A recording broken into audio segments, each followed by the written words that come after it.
Jóvenes, muy buenos días. Vamos a dar inicio a la videoconferencia el día de hoy. Nos convoca la unidad didáctica diseño de base de datos. Esta es nuestra actividad de aprendizaje número 12, ¿correcto? Y sin más preámbulo, vamos a dar inicio. El tema que nos convoca el día de hoy tiene que ver con manejo del lenguaje de definición de datos. ¿Correcto? Ya estamos entrando a lo que es el lenguaje SQL Server. Al lenguaje SQL, en realidad, el gestor de base de datos es SQL Server. Y si bien es cierto, nos convoca el tema de el manejo de las instrucciones del lenguaje de definición de datos, también conocido como DDL, de las siglas, en este caso, Data Definition Language, lenguaje de definición de datos, ¿correcto? Bien, a ver, permítanme un minuto. Déjenme presento mi diapositiva.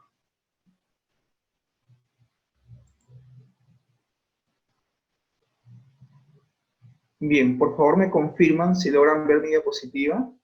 ¿Sí? ¿Logran ver la presentación? Confírmenme, por favor. Ok, ok. Bien, cuando hablamos de la implementación de una base de datos, primero decimos de que tenemos que seguir ciertos pasos o ciertas fases. Y la primera fase es la fase del análisis.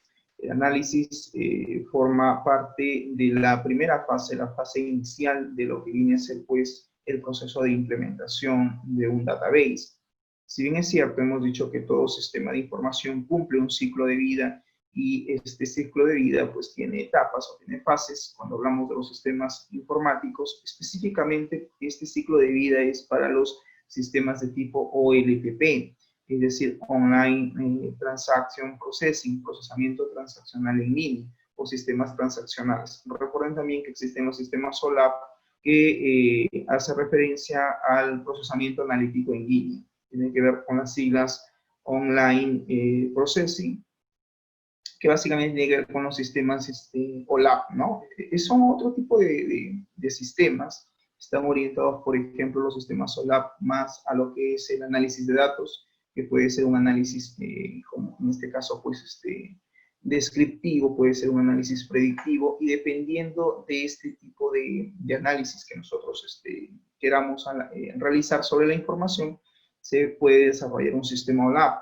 Hemos dicho también que un sistema OLAP es totalmente distinto, diferente a un sistema OLTP.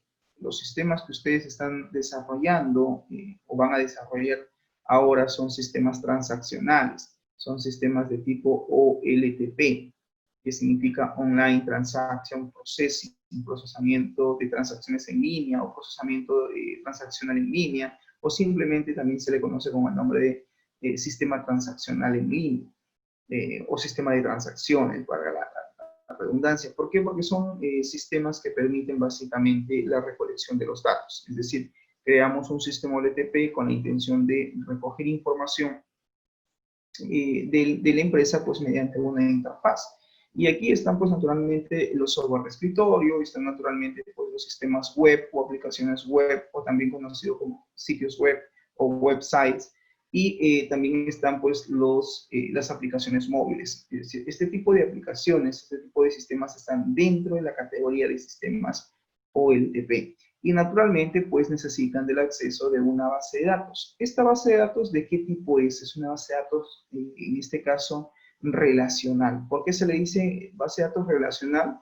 Porque utiliza naturalmente el modelo entidad-relación. Es decir, está basado en el modelo relacional, está basado en el modelo entidad-relación, está basado en la teoría que crea, pues, Edgar Frankfurt como autor de esta teoría del modelo relacional, donde, pues, nos dice que una base de datos relacional alberga o digamos, contiene un conjunto, en este caso, de tablas. Estas tablas deben estar relacionadas a través de un campo en común, y que, dicho sea de paso, pues, estas entidades o estas tablas se crean con la intención de almacenar información de una empresa. Pero claro, esta información se encuentra, pues, ordenada, estructurada, clasificada a través de las entidades.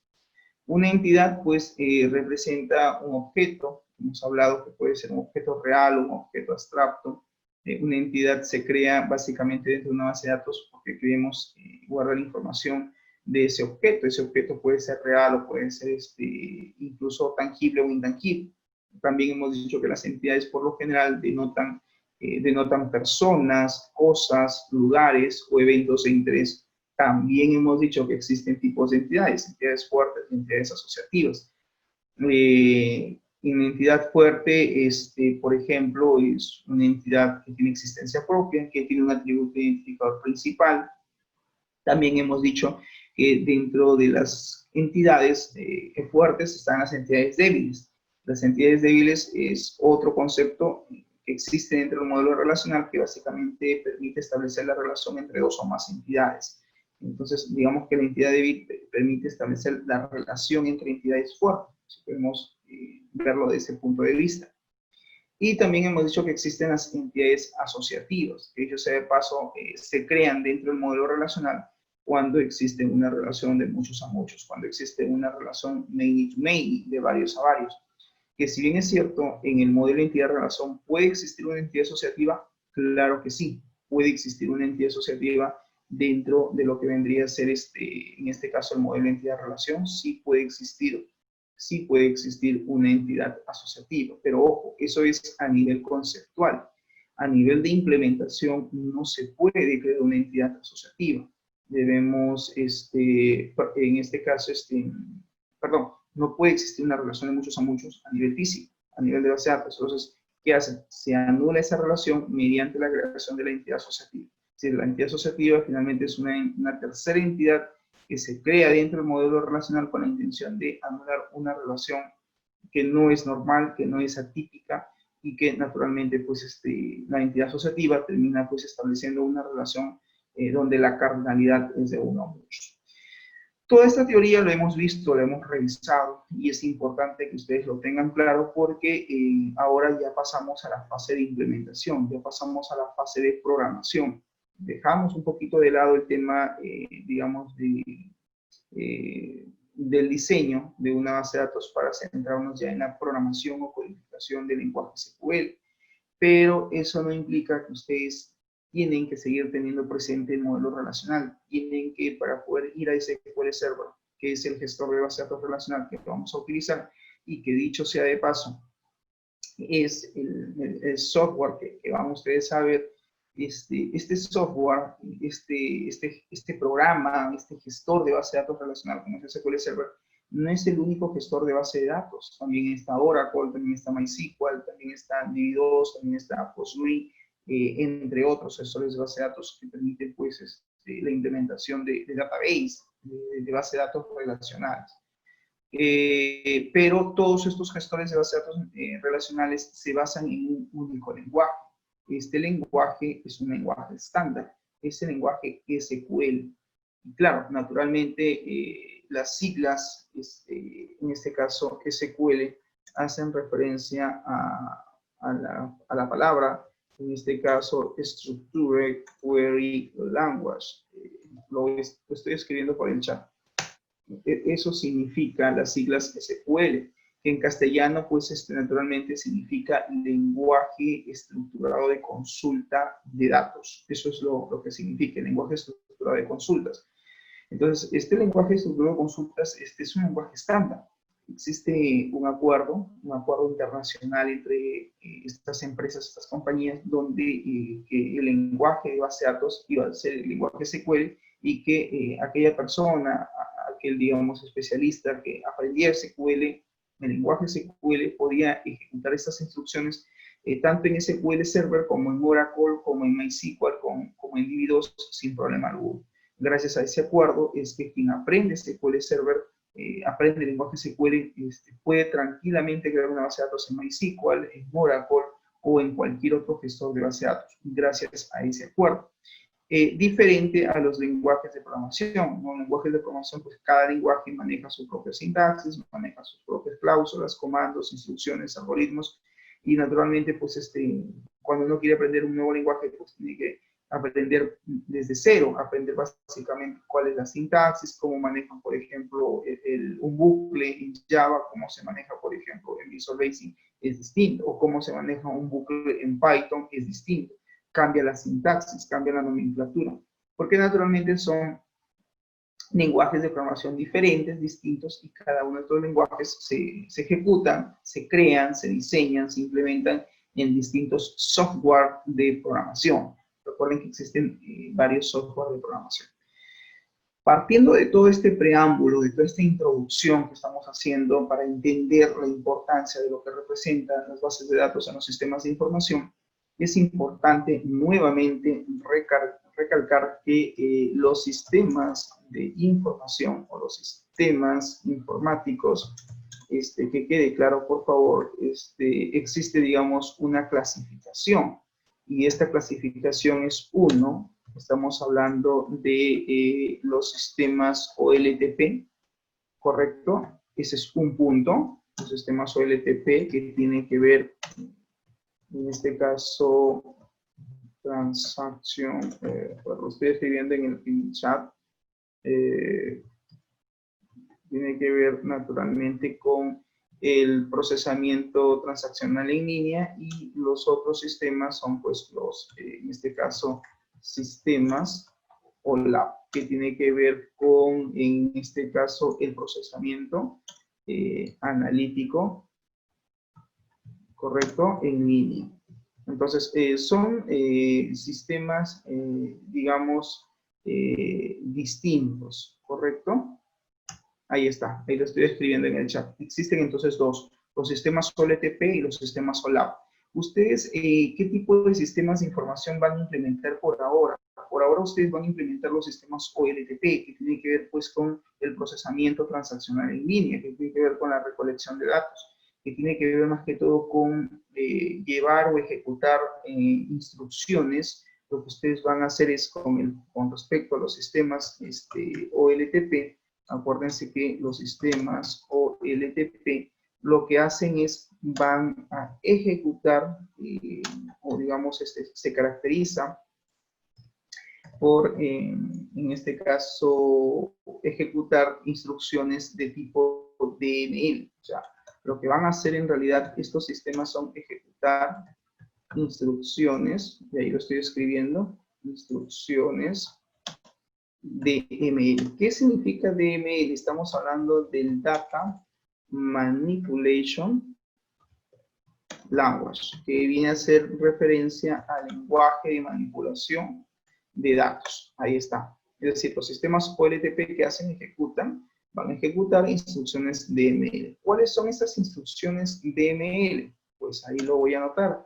Estamos hablando del insert, estamos hablando en este caso del update, estamos hablando en este caso del delete y estamos hablando en este caso del select. ¿Ya? Acuérdense de esos comandos.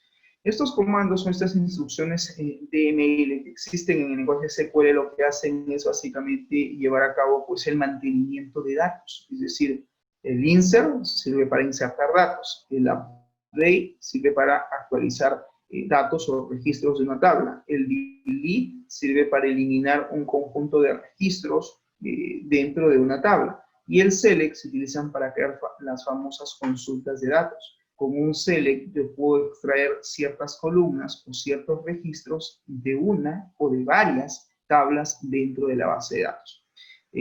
Pero eso va a depender naturalmente de las características que quiero que tenga el sistema OLTP.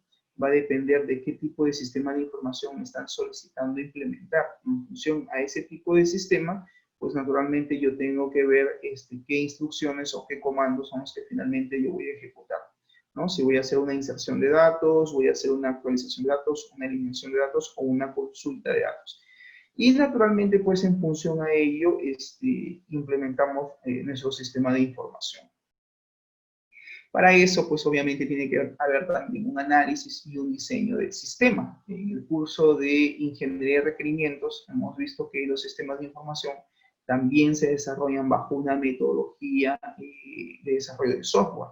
Que dicho sea de paso, por ahora estamos nosotros viendo la metodología de desarrollo de software tradicional RUP, Pero eso no significa que no revisen ustedes también, por ejemplo, las metodologías de desarrollo ágil, como son pues Scrum, programación extrema, XP o Crystal o Lean o Kanban, que son básicamente otras metodologías de desarrollo de software, que cada una de ellas tiene su propia teoría y maneja sus propios diagramas. Sin embargo, pues la metodología de desarrollo RUP es la metodología de desarrollo de software tradicional que se utiliza para, cuando tenemos que implementar pues, sistemas de información que albergan más de un proceso de negocio, más de un business process a sistematizar o automatizar o a virtualizar dentro de un sistema OLTP. Entonces, cuando tenemos más de un proceso de negocio, cuando tenemos más de un proceso comercial que tenemos que virtualizar, que sistematizar, lo ideal es hacerlo mediante el uso de la metodología de desarrollo de software tradicional, RUP. Es la más apropiada. De repente Briceño dirá, profesor, ¿qué pasaría si yo, mi proyecto de tesis de repente es porque, o de investigación, es que yo voy a implementar una aplicación móvil? Voy a hacer simplemente una app móvil. ¿Valdría la pena usar la metodología de desarrollo de software RUP? Yo diría, depende del diseño de qué proceso vas a sistematizar. Si es un proceso pequeño, no es muy grande, no es muy amplio, yo te diría, no es lo ideal. Lo ideal es que tú hagas tu proyecto bajo una metodología de desarrollo de software ágil, es decir, mediante Scrum. Eso ustedes lo van a ver y lo van a tener que ir experimentando durante el desarrollo de su perfil de tesis, dentro de su proyecto de investigación. No todos los proyectos van a estar orientados o desarrollados con una metodología de desarrollo de software ágil. No es así. O RUP va a depender. Generalmente, jóvenes, generalmente, y les soy sincero, las aplicaciones, los proyectos que tienen, digamos, por objetivo de desarrollar o automatizar un proceso comercial, un proceso de negocio, que dicho sea de paso, está enfocado en una app móvil, generalmente no se utiliza RUP, utilizan más Scrum o Kanban o otra metodología de desarrollo ágil, no utilizan la tradicional. La pregunta sería, profesor, ¿cuándo utilizamos una metodología de desarrollo de software tradicional? ¿Cuándo usamos RUP? ¿Cuándo usamos UML? Cuando tienes más de un proceso. Por ejemplo, tienes un proceso de compras, de ventas, almacén, logística, o de repente tienes que sistematizar, pues, el proceso de préstamo de evoluciones de una biblioteca. Hay varios procesos. Entonces, cuando tú tengas 2 a más procesos de negocio, procesos comerciales, business process, que están orientados a algunos, incluso o son netamente comerciales o son netamente incluso procesos administrativos o de gestión propios de una empresa, donde tú ves que hay más de un proceso, lo ideal es que sí utilices ahí una metodología de desarrollo de software tradicional como es RUP, basado en el lenguaje de modelamiento unificado, basado en QML, porque claro, son varios procesos y es la metodología que más se adecua porque permite un análisis mucho más detallado, permite crear mucho más, digamos, detallar mejor el diagrama de caso de uso en el negocio, permite pues entender o comprender mejor, digamos, la arquitectura de lo que va a ser un sistema de información. Pero, Briceño, no te desanimes. Eso no significa que en tu proyecto, digamos, tu app móvil, en tu aplicación móvil, no puedas aplicar RUP. Puedes hacerlo. El tema es que cuando te pregunten por qué has elegido RUP como metodología de desarrollo tradicional, tú tienes que saber justificar el por qué. De repente porque te parece una metodología mucho más interesante, porque de repente te parece, pues, te permite hacer un análisis mucho más detallado, o tú tendrás ahí que argumentar el porqué, ¿no? De utilizar una metodología de desarrollo tradicional y no de repente usar una metodología de desarrollo ágil como es Scrum, que es la que, digamos, casi la gran mayoría está usando, más que todo para aplicaciones móviles. Bien, habiendo hecho todo este preámbulo, entonces que quede claro que los sistemas OLTP utilizan bases de datos, ¿ya? Y estas bases de datos que utilizan los sistemas OLTP, estoy colocándolo por favor ahí en el chat, ¿qué utilizan? Utilizan bases de datos relacionales, ¿ya? Y cuando digo base de datos relacionados, pues estoy hablando de los databases. Pero también existen los sistemas OLAP. Y estos los van a ver ustedes en el quinto semestre, cuando lleven el curso de inteligencia empresarial. En algunas de las instituciones educativas se le conocen, otros institutos lo llevan el curso como inteligencia de negocio, o también conocido como business intelligence, ¿no? Pero ahí naturalmente la base de datos que se utiliza, pues es una base de datos, o dicho sea de paso, utilizan bases de datos, ya voy a escribir en plural, bases de datos ya no relacionales, sino se llaman bases de datos dimensionales. Porque claro, cuando hablamos de bases de datos dimensionales, estas bases de datos, yo sé de paso, bases de datos dimensionales, estamos hablando a dos tipos de bases de datos dimensionales. Estamos hablando de los data mart, ¿ok? O también podemos implementar lo que se llaman los data warehouse, ¿correcto? Los data warehouse. Entonces, un data mart o un data warehouse, profesor, que viene a ser una base de datos, viene a ser un database, sí, es un database, pero cambia la denominación, es un database del tipo dimensional. Es un concepto totalmente diferente a lo que es una base de datos relacional. Ahí estamos hablando, pues, que están enfocados, ya, digamos que están enfocados o están, digamos, se modelan, ¿sí? Digamos, vamos a escribirlo en el chat, se enfoca o diseña o modela, si quieres utilizar ese término, en función a dos tipos de modelos, a dos modelos. Estos modelos, esto es información referencial nada más para que lo tengan claro, pueden ser el modelo estrella, StarNet, ¿ya? El modelo estrella, o el modelo copo de nieve, así se llama, ¿ya? Entonces, significa pues que un data mart o un data warehouse, ¿qué cosa es? Es una base de datos no relacional, dimensional. Está enfocado básicamente en una serie de preguntas, una serie de requerimientos, se llaman preguntas de negocio, que básicamente están enfocados al proceso de toma de decisiones. Pero el análisis, créeme que el análisis, el diseño de estas bases de datos, que puede ser un data mart o puede ser un data warehouse, están enfocados básicamente al modelo estrella o modelo copo de nieve. Ahí hablamos pues de dimensiones, hablamos de FAQ o tablas de hechos, hablamos de métricas, de medidas. O sea, es que te digo, es un giro de 360 grados, así te digo, es un giro total con respecto a los conceptos o teorías que manejabas en este curso de diseño de base de datos. Lo único que vas a aplicar en un data mart, en un data warehouse, es por lo menos todavía el concepto de entidad, de atributo, relación y cardinalidad. Eso sigue estando presente. Pero la forma de cómo modelas, de cómo diseñas este modelo de entidad-relación está orientado totalmente distinto a otra teoría propio del sistema OLAP.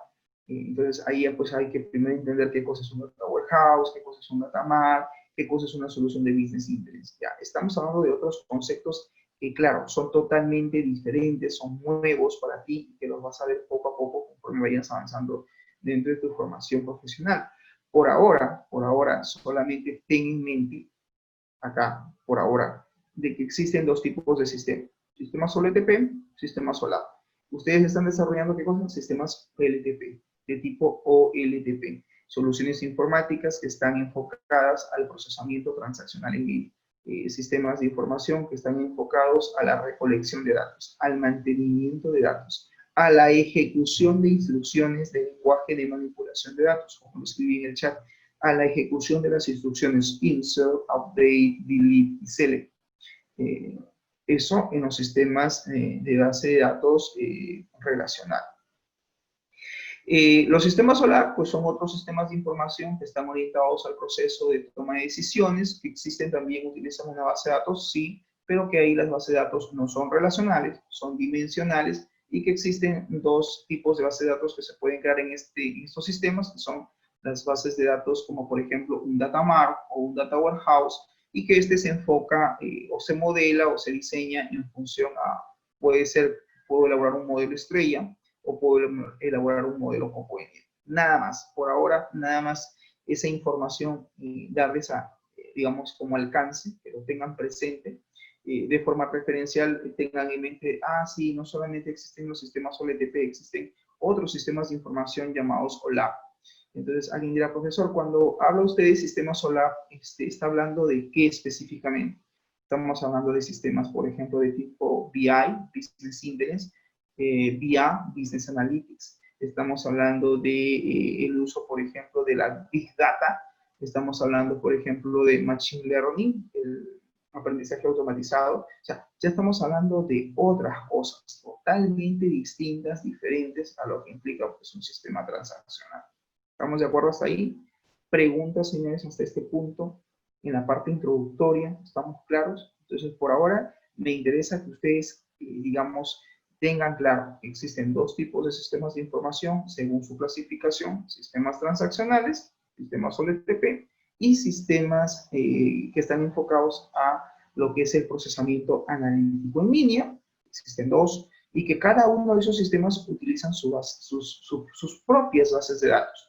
Por ahora nosotros estamos enfocados en los sistemas OLTP, estamos enfocados en el modelamiento, en el diseño de lo que implica pues una base de datos relacional.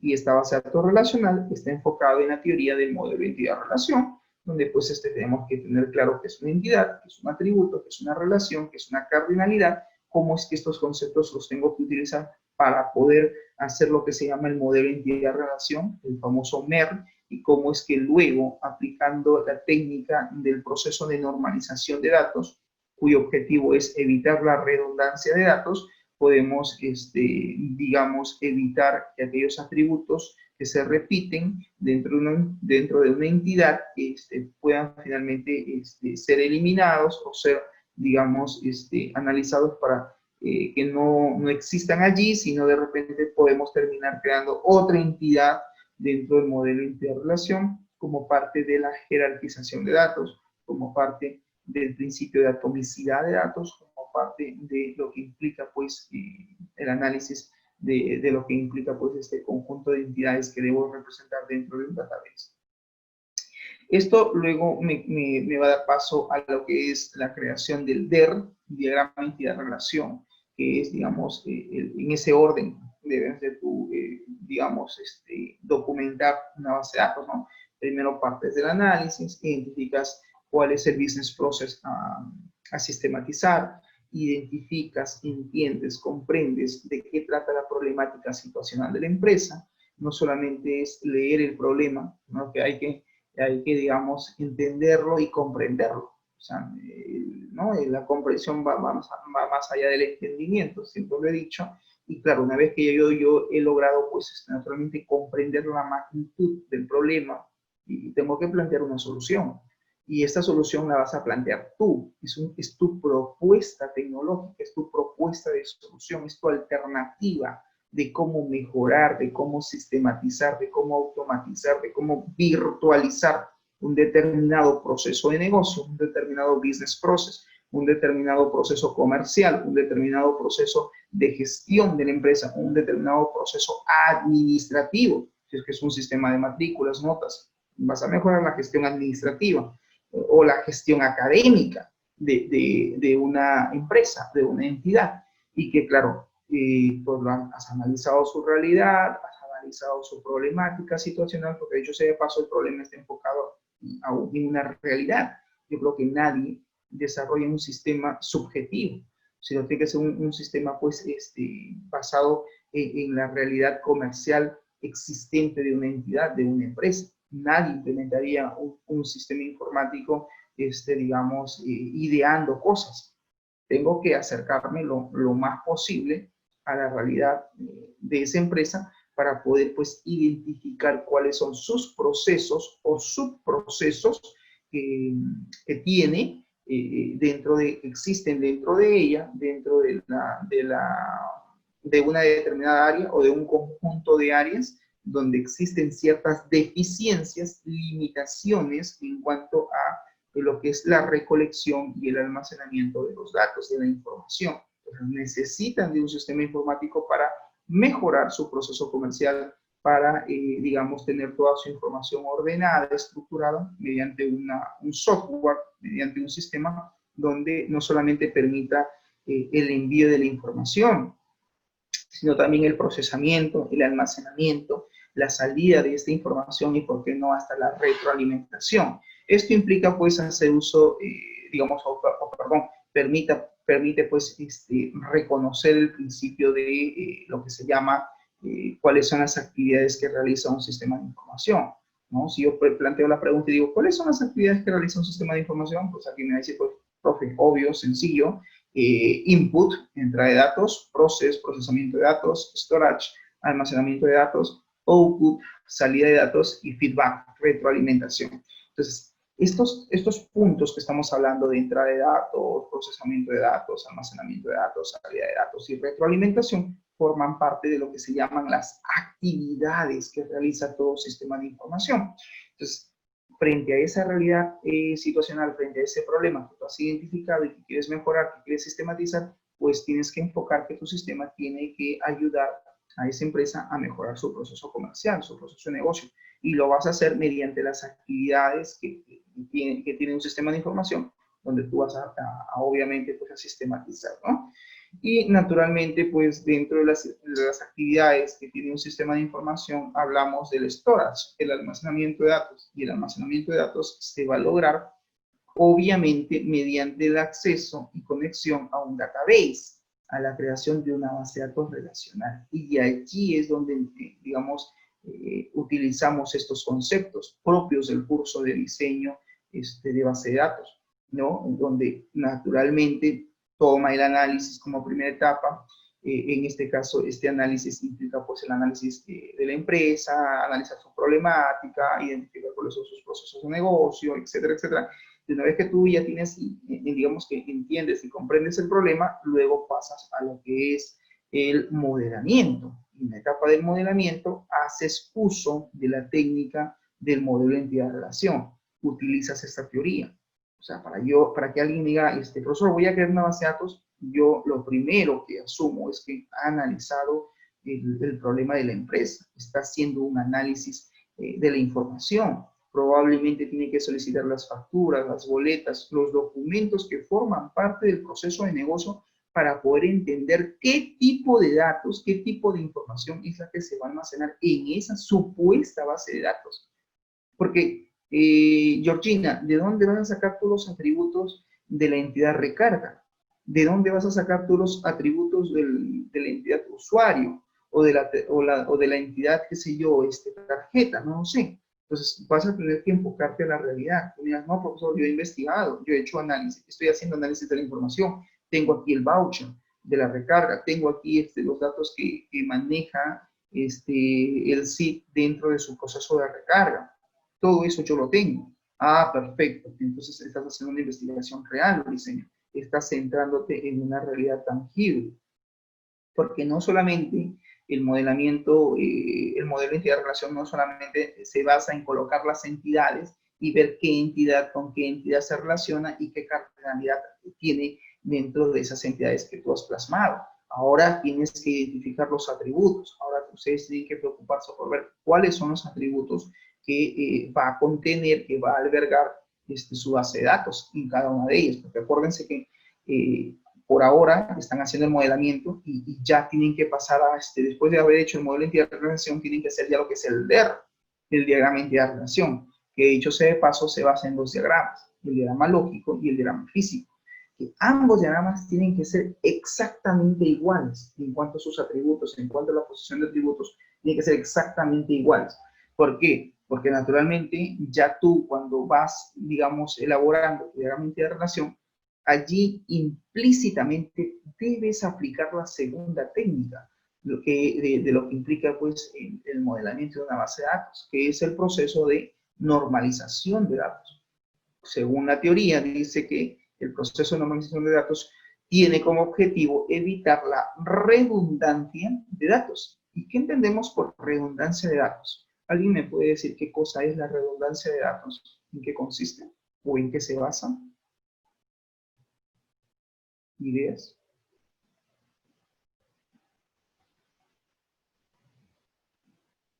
Ideas, ideas, ideas, ideas. ¿Qué me dice Gianmarco Flores Pariona? Flores Pariona me dice, hace referencia a que no se repitan. ¿Que no se repitan qué? Completa la información, por favor, Flores. Que no se repitan entidades, que no se repitan atributos, que no se repitan específicamente qué. ¿En qué consiste el proceso de normalización de datos? Hoy Briseño está output, está fuera. Hoy Briseño brilla por su ausencia. Lo mismo. Profe, ¿Cómo estoy estás, aquí, Briseño? profe. Estoy muriendo, pero sí estoy aquí. Estás tomando desayuno, seguro, provecho. No, Y profe, estoy con la gripe otra vez. yo te, Cambio el di, clima. yo te he dicho, abrígate, abrígate, para que duermes sin abrigarte, ¿ves? Por eso te da la gripe. Bien, ¿cuándo hablamos del proceso de normalización de datos, diseño? Tu compañero dice que busca, el concepto dice que el proceso de normalización busca evitar la redundancia de datos. Algo de cierto, tiene razón lo que dice Flores, o sea, evita que se repitan, pero que se repitan ¿qué? ¿Atributos o entidades? ¿Qué Atributos, cosa? profe. Según Google dice que es eh, que, que no se repita el, dos veces el mismo dato.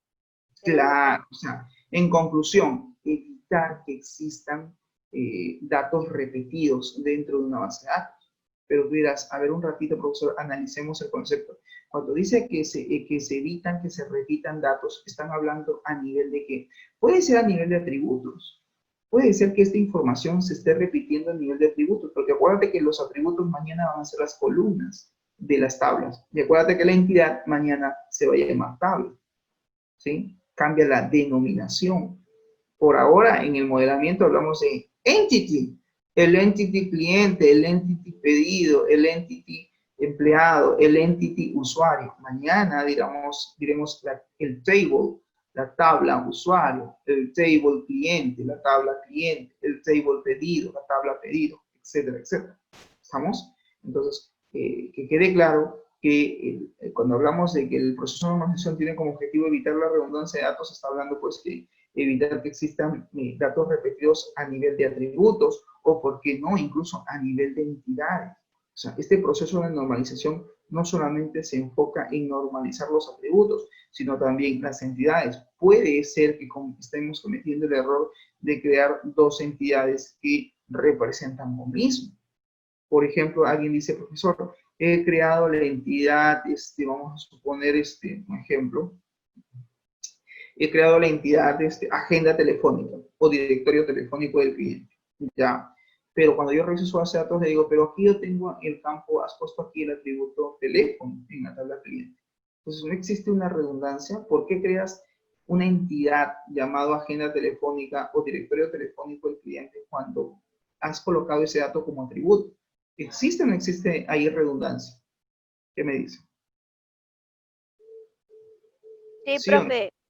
Claro, claro que existe, porque yo te diría, oye, ¿para qué vas a crear otra entidad que va a hacer referencia al número telefónico o a los números telefónicos o al directorio telefónico del cliente si ya estás creando la entidad, el atributo teléfono en la entidad cliente? Decídete, o es lo uno o es lo otro.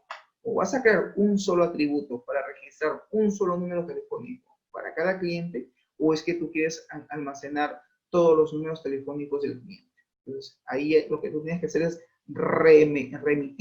tienes que remitirte a los requerimientos de usuario. Tienes que remitirte a cuáles son los requerimientos que tiene el cliente con respecto al almacenamiento de ese tipo de información. ¿Cuál es el requerimiento del negocio? ¿Y su requerimiento es almacenar un solo número telefónico o su requerimiento es almacenar todos los números telefónicos habidos y por haber que tiene un cliente?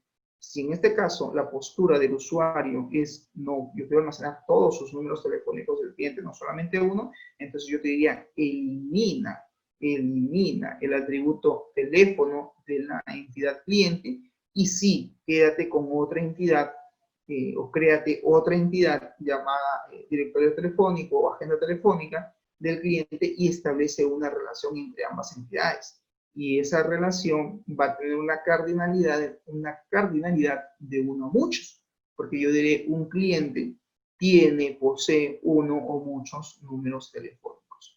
Entonces, ¿qué estoy haciendo? Estoy normalizando los datos. Acuérdense que el proceso de normalización está conformado por 5 fases, ¿no? La primera forma normal, la segunda forma normal, la tercera forma normal, la cuarta forma normal y hasta existe una quinta forma normal. Pero en teoría yo siempre he aplicado de la primera máximo hasta la cuarta forma normal. La quinta forma normal es más que todo ya a nivel conceptual, a nivel abstracto. No es que en alguna situación hipotética que yo haya podido analizar, he visto y diga, ah, sí, he aplicado las 5 formas normales. Lo máximo que podemos llegar a, digamos, aplicar es hasta la tercera o cuarta forma normal. Pero es la teoría, es lo que nos dice esta técnica y bueno, uno tiene que aplicarlo. ¿Dónde lo aplicamos de forma subjetiva, de forma implícita, sin darnos cuenta? En el diagrama de relación. Ahí tenemos que aplicar normalización de datos. Cuando tú me digas, profesor, ya mi base de datos está normalizada, cumplo con el modelo relacional, cumplo con la lógica del negocio, he cumplido con el proceso comercial, he establecido mis relaciones según la lógica del business process, tengo la información clasificada, ordenada, ya estructurada, según los requerimientos del usuario, entonces, excelente. Entonces, ahora sí, tu base de datos se ajusta a la realidad comercial de esa empresa. De repente tú también, Briseño, o los demás compañeros me digan, profesor, pero hay determinado proceso que no se lleva así. Pero yo le digo, ok, pero esto es una propuesta tecnológica, es una propuesta de solución. De repente, hoy por hoy en la empresa no colocan una observación al pedido, no colocan una observación a la orden de compra, no colocan una observación al producto, o no hacen, o no le ponen de repente, o no manejan de repente un detalle de si el producto está disponible, agotado, etc. Tú puedes proponer en tu base de datos en la entidad producto, tener el atributo, por ejemplo, estado del producto, observación del estado del producto, o poner de repente estado del pedido e incluso colocar una observación del estado del pedido. Ok, el pedido fue anulado. ¿Por qué fue anulado? El gerente ingresa o pide un reporte de todos los pedidos anulados en el mes, en todo el mes, por decir en el mes de julio, quiero un reporte, la lista de todos aquellos pedidos que se han anulado. Quiero saber qué clientes solicitaron esos pedidos, quiero saber qué empleados supuestamente atendieron esos pedidos, quiero saber cuál es el monto que representó esas órdenes de pedido de cada uno de ellos, quiero saber cuánto dinero es lo que iba a ingresar y se dejó de ingresar. Y finalmente quiero ver solamente la lista de pedidos anulados. Porque acuérdense que en los pedidos pues hay varios estados, ¿no? Los emitidos o facturados, porque son ventas que se concretaron. Aquellos pedidos que están en espera o cuyo estado está en proceso, significa que son pedidos que todavía están en lista o en cola a ser facturados. Todavía por algún tema no se ha procedido a su facturación. Entonces, a mí me interesa como dueño de la empresa que esos pedidos cambien de estado, dejen de estar en espera, dejen de estar en proceso y pasen a facturados o emitidos, ¿no? Pero también van a existir pedidos que naturalmente se van a anular. Más allá de ver la lista de qué clientes fueron los que solicitaron esos pedidos, más allá de ver la lista de qué empleados fueron los que atendieron esos pedidos, más allá de ver la lista de qué productos eran los que se iban a vender y más allá de ver qué montos eran los que se iban a facturar, y ya sé que están anulados, me interesa saber por qué se han anulado, me interesa saber cuál es el motivo, cuál es la razón, la causa, la circunstancia de su anulación. Entonces, de repente en la base de datos eso no existe, no hay un detalle, pero tú, de forma de repente inteligente, estás proponiendo que en la base de datos exista un atributo adicional que diga observación del estado del pedido. Y el empleado, cada vez que hace una anulación, escriba, digite, especifique en ese campo, en ese atributo, cuál fue el motivo, cuál fue la razón de ser del porqué de la anulación. De repente, ¿no? Se anuló el pedido dado que no existía stock suficiente de productos en almacén. ¿Listo? Entonces yo gerente diré, ok, significa que hay una alta demanda de productos de este cliente, que a ver qué productos serán, y veo la lista, ok, eran estos productos. pero según ahí el detalle, la observación es de que se anuló porque no había stock suficiente de productos. No me dice que yo tendré que llamar al empleado y diré, mira, sabes que la próxima vez dime de esta lista qué productos eran los que no habían en stock. Porque tú me estás diciendo que había stock insuficiente de productos. ¿Qué productos? De repente en el detalle de pedido han habido como 5 items de 5 productos distintos y yo no sé cuáles son, pues, ¿no? De repente son, no sé, si hablamos a nivel de productos, de repente, pues, si es un supermercado, de repente no había arroz, no había aceite, qué sé yo. O si estamos hablando de electrodomésticos, ahí la entidad sería, pues, artículos, ¿no? Entonces, la pregunta es, hay stock de artículos insuficientes, que no había televisores, no habían estrellas arroceras, no habían de esa marca. Entonces, yo tengo que especificar el porqué o el motivo del porqué de la anulación del pedido. De repente, puedo poner como observación, el pedido se anuló a solicitud del cliente, y por qué se anuló, o sea, cuál fue el motivo, ¿no?, de la anulación. No fue por un tema de stock, simplemente por decisión propia del cliente. Ah, ok, entonces pongo ahí, ¿no? Se procedió a anular el pedido por decisión propia del cliente, coma, no especifica el cliente motivo del por qué su anulación. Entonces, yo tengo claro que es un tema del cliente que simplemente decidió ya no proceder con la facturación. Pero ya tengo yo un detalle y tengo como gerente una idea del porqué de su anulación. Si es por falta de stock, si es por decisión propia del cliente o por cuál fue el motivo. ¿Por qué? Porque de esa manera yo hago seguimiento a la data, hacemos seguimiento a la información, pero claro, todo eso tiene que estar dentro de la base de datos. De repente en la vida actual eso no se maneja. Tú puedes proponer ese cambio, puedes hacer que en la base de datos o en el sistema se especifique o se lleve a cabo de una mejor manera el tratamiento y el almacenamiento de su información. Bien, jóvenes, ¿hasta aquí alguna pregunta? ¿Estamos claros? ¿Preguntas? Todo claro, ¿no? ¿Sí? Sí, Bien, profe. entonces, habiendo hecho todo este preámbulo antes de entrar al lenguaje SQL, el logro del aprendizaje es que ustedes en esta semana, de hecho, se pasó el material, ya se encuentra en la plataforma virtual del IESFA, y ustedes, se busca que ustedes aprendan a conocer el gestor de base de datos de SQL Server, que reconozcan el concepto de base de datos. Yo creo que todos a estas alturas del partido ya debemos saber qué cosa es un database, qué implica una base de datos, y también conocer y comprender cuáles son los componentes del lenguaje SQL. Por ahora vamos a ver que existen dos lenguajes. Existe lo que se llama el lenguaje de definición de datos, tiene que ver con el Data Definition Language, que existe también el lenguaje de manipulación de datos, el Data Manipulation Language, que dicho sea de paso también alberga sus propias instrucciones o comandos. Y eso es lo que el día de hoy o en esta semana yo creo que ustedes aprendan a identificar qué comando existe en SQL y qué hace cada uno de ellos. Ya poco a poco vamos a ir viendo cómo utilizarlo, digamos, cómo utilizo ese insert, cómo utilizo ese delete o ese select o ese update dentro de SQL Server, ¿correcto? Bien, entonces vamos a continuar. Dentro de la parte teórica es importante reconocer algunos conceptos antes de proceder a la práctica o a la praxis, que es importante que ustedes entiendan esto. Por ejemplo, se dice que en un sistema de información, pues naturalmente existe una arquitectura. Y esta arquitectura se basa básicamente en dos conceptos claves. Se dice que todo sistema de información, digamos que se ejecuta, se utiliza bajo la arquitectura cliente-servidor. ¿Quién es el cliente? Surge como signo de interrogación. ¿Y quién es el servidor? Pues naturalmente la base de datos que tú estás analizando, que estás modelando, que estás diseñando y que vas a tener que implementar en algún momento, esta base de datos va a terminar ¿en dónde, profesor? Va a terminar siendo creada en el gestor de base de datos de SQL Server. Ok, eso lo tengo claro, me vas a decir.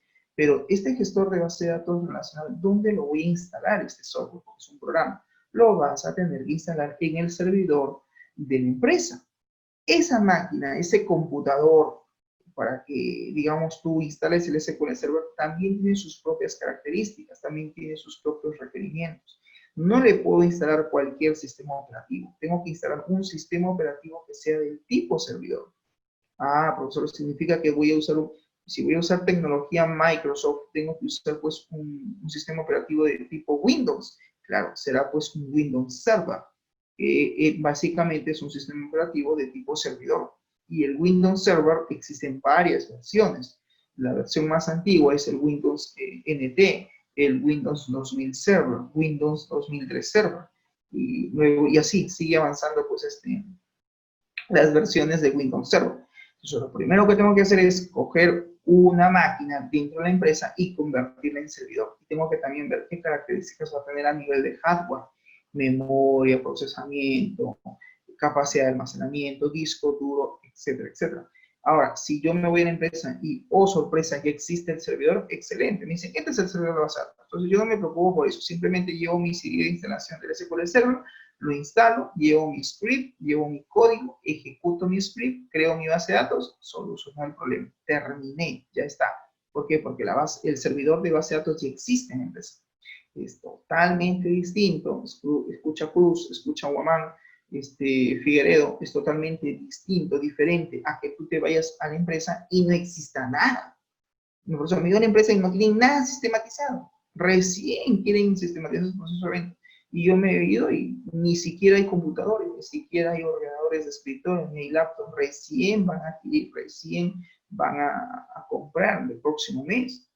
Incluso no hay ni siquiera una red LAN. Por último, no hay ni una red, o sea, no existe red a nivel físico, no existe, o sea, ni siquiera existe una red alámbrica por ahora. O de repente la empresa tiene la intención de utilizar señal Wi-Fi. Claro, va a utilizar una red inalámbrica. Entonces, la pregunta es, ¿cómo hago yo las pruebas? Porque, profesor, según la teoría del ciclo de vida de un sistema de información, yo tengo que probar que el sistema funcione. En el lado del servidor, aquella máquina que va a almacenar el SQL Server, aquella máquina que va a contener la base de datos, pues tiene que existir de forma física ya en la empresa, porque es allí donde yo voy a crear mi base de datos, en SQL Server. Y este programa, este software, tiene que estar instalado necesariamente en el servidor de la empresa. Esa máquina que se convierte en servidor se llamará servidor de base de datos, porque en una empresa no vas a encontrar un solo servidor. Una empresa real, en una empresa más o menos mediana, no estoy hablando de una pyme, estoy hablando de una empresa más o menos mediana, por así decirlo, una empresa más o menos decente, pues van a existir varios servidores. Mínimo, habrán 2 servidores. Un servidor donde voy a colgar las páginas web, donde voy a colgar el dominio, que se llama servidor web, y en otra máquina tendré que tener instalado el programa que voy a usar como gestor de base de datos. Llámese Oracle, llámese MySQL, llámese Postgre o llámese DB2. Es decir, aquí en el servidor es donde yo tengo que instalar el gestor de base de datos que voy a utilizar. De repente Briceño, Salguerón dirá, profesor, por ahora voy a usar SQL Server, por ahora. Ok, perfecto. ¿Tienes ya tu script? Sí, acá tengo el script de mi base de datos. Solamente para seleccionarlo, ir a SQL y decir F5, F5, F5, F5 y crear la base de datos. Ok, perfecto. Ahora, la pregunta es, si hablamos a nivel, digamos, general de proyecto, profesor, eso implica que hacer un sistema de información implica costos, ¿sí? Tiene que haber un estudio de factibilidad, de viabilidad de un proyecto. Y eso lo van a ver en el 5º semestre cuando lleven el curso de diseño y evaluación de proyectos. Análisis de costo-beneficio, análisis de riesgo, gestión de incidencias, gestión de amenazas. Eso también me conlleva el curso de auditoría y seguridad informática, gestión de servicios informáticos. Son otros conceptos. Por eso que implementar un sistema de información, jóvenes, es muy amplio. La temática es un abanico de conceptos que tú como futuro especialista tienes que considerar y evaluar. No solamente es decir, ya, ok, estoy en Java, voy a crear mi formulario, mi botoncito, ¿no? Diseño mi interfaz, lo codifico y se acabó. O creo mi base de datos, lo llevo a la empresa, lo instalo en el servidor y se acabó. Esto va más allá. Por eso es que existen especialistas de IT. ¿Alguien me puede decir cuáles son los especialistas de IT? Los especialistas de tecnologías de la información que hoy por hoy existen. Pueden activar sus micros. Uno de ellos, les ayudo, es el analista de sistemas.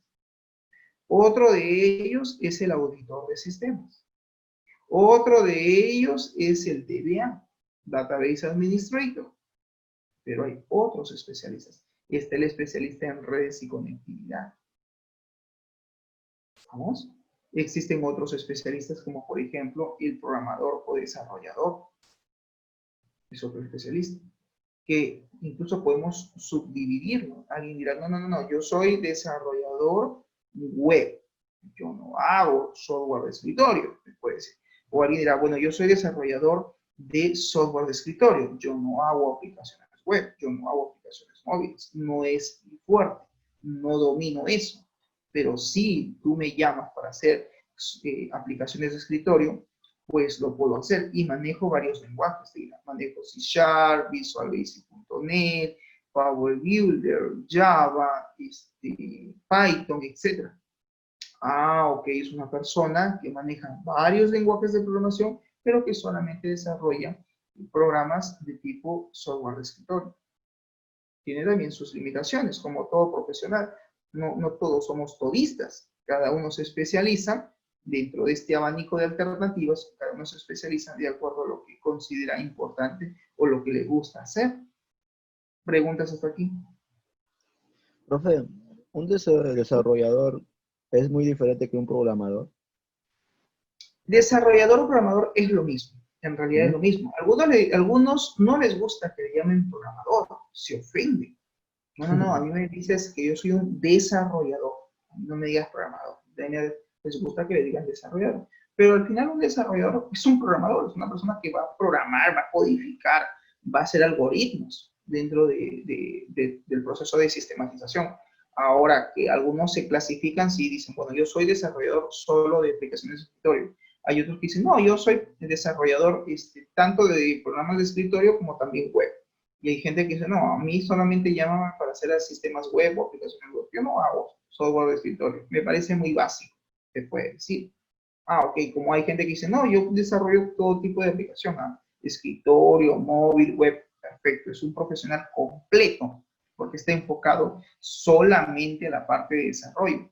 De repente te dice, mira, a mí no me llames para crear base de datos porque eso no es lo mío. A mí no me llames para manejar triggers, porcentajes almacenados, tareas o alertas, porque eso no es función mía, eso lo hace un DBA, un Database Administrator, un administrador de base de datos. Por lo tanto, si quieres tú que yo trabaje alertas, tareas, desencadenadores, porcentajes almacenados, restricciones de campo, etcétera, eso lo hace un DBA, eso no es mi fuerte. Yo no manejo lenguaje SQL, te puede decir. O yo no manejo Oracle, eso tienes que llamar a un administrador de base de datos.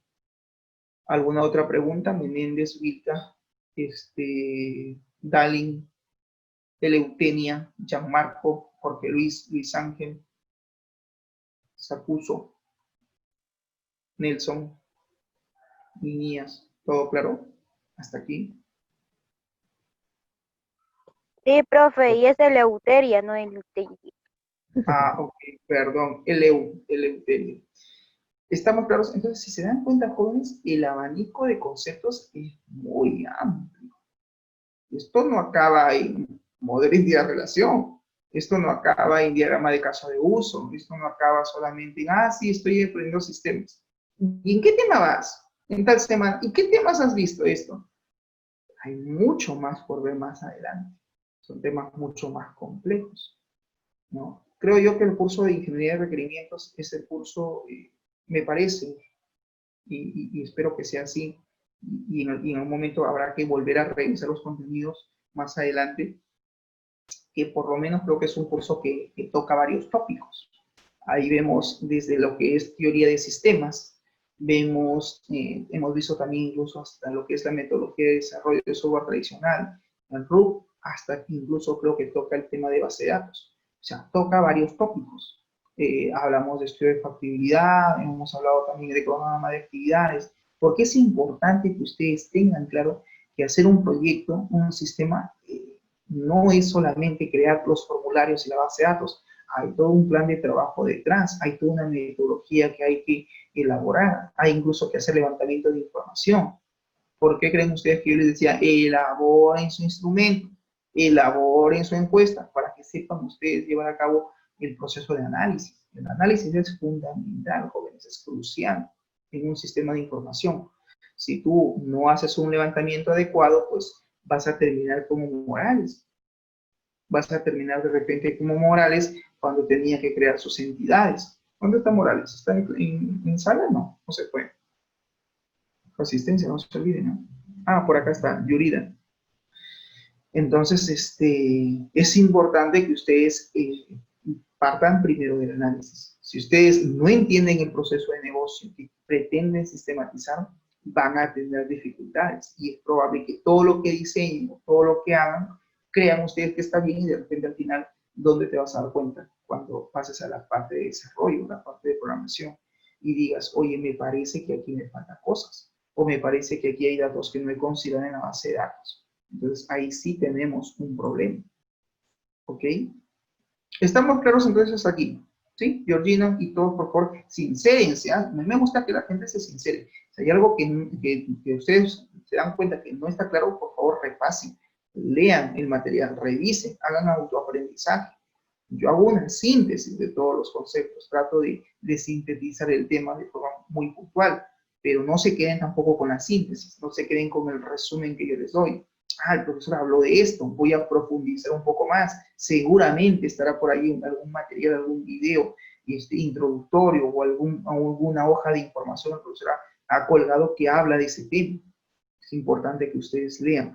Si ustedes jóvenes no descargan el material, no lo revisan, de nada sirve que yo me tome horas y horas preparando material para ustedes y al final ustedes no lo revisan. Tienen que revisarlo, dense un tiempo y revisen en la medida posible, por lo menos, a ver qué cosa estamos hablando esta semana, de qué trata. Al menos empápense para que puedan, digamos, tener claro el tema, ¿no? No solamente es, ok, tengo clase, me voy a conectar a Zoom y escucho lo que el profesor habla, suficiente, con el profesor me va a dar el tip, el resumen y con eso me basta. No, también es importante que tú revises el material, leas por ahí una ojeadita, a ver de qué trata, sí, esto trata de tal tema, y puedas tener de repente un mejor detalle de lo mismo, ¿no? Bueno, entonces, que quede claro que el servidor en este caso, el servidor de la base de datos es el elemento fundamental dentro de la arquitectura de una red LAN. Yo no voy a entrar ahorita a explicar lo que es conceptos de redes, porque para eso ustedes tienen a su gurú, el ingeniero Julio Cala, que es un experto en el tema de redes, y pues naturalmente ya ustedes conocen esos conceptos. Pero sí, pues el corazón de un sistema de información, el corazón de lo que es la arquitectura de una red LAN, pues obviamente es el servidor de la base de datos, porque es, digamos, el dispositivo, el computador principal de la empresa. Túmbate el servidor. Imaginemos, alucinemos un ratito que hacen SQL injection en el servidor de la base de datos. Alguien dirá, profesor, SQL injection, ¿qué es eso? Bueno, estamos hablando de un ataque remoto. Estamos hablando de seguridad informática. ¿Qué pasa, Cruz, si alguien viola la seguridad y se logra meter al servidor de la base de datos? ¿Y qué hace? Drew, Database, B de ventas, F5. Y ups, se tumbaron, se eliminaron la base de datos.